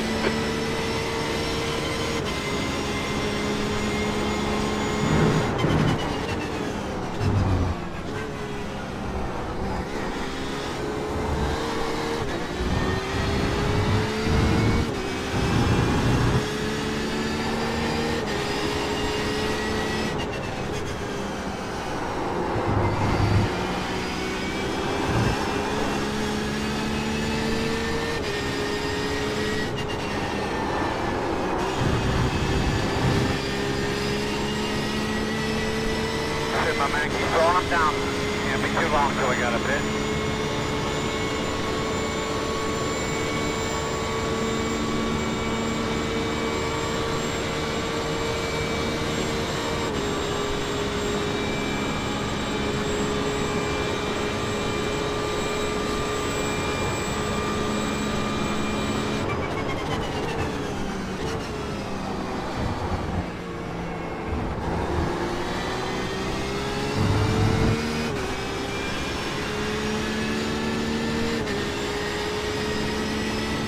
The track temperature is increasing. It's now 23 Celsius.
3 laps remaining.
Okay, John, there's a car exiting the pits, heads up.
I don't know. I hope in a wall. I know, right? Mass burger.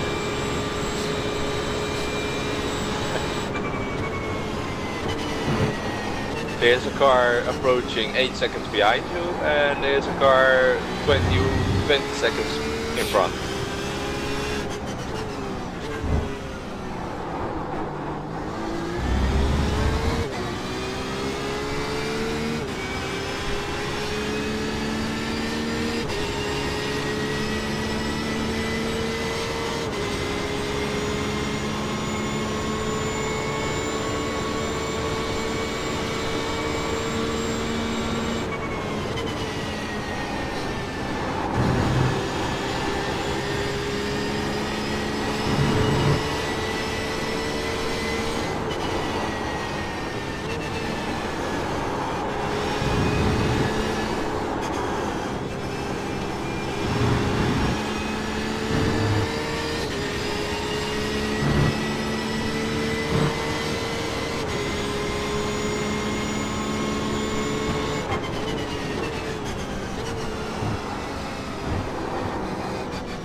Is the car exiting the pits?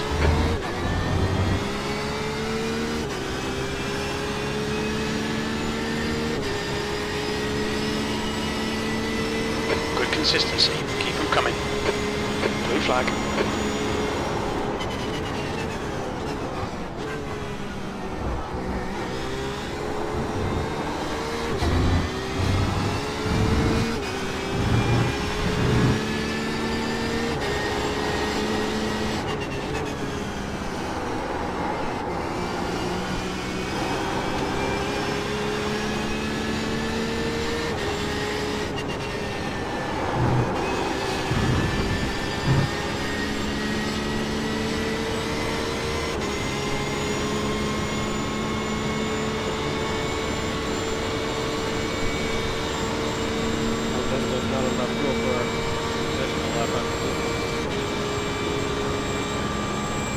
No, you are at 1.4. So they should have stopped.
Great lonely stint, Side, man. clear left.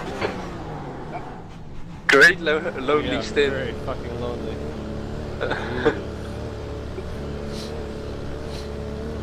100 meters. If everybody weren't idiots, they'd kill 50 themselves meters. off at the beginning. Alright, man. Do you think you can hold the fort until Steve gets in? Yeah, Dean I did is it now at the in the North lead. Live, so Lamont wouldn't be a problem. There's just so much room here. Yeah, exactly.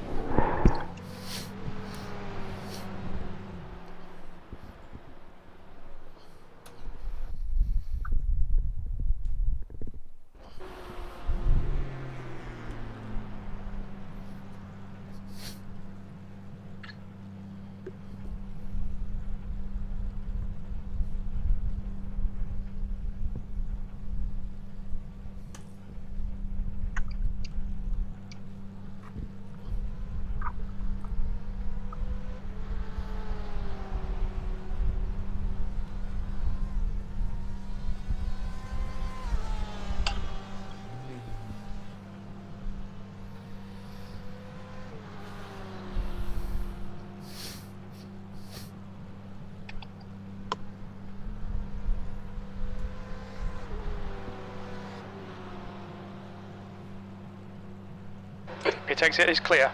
Leader, pit The road. leader. I think Dean is IPM pitting. Red crashed again. Oh, yeah, they're in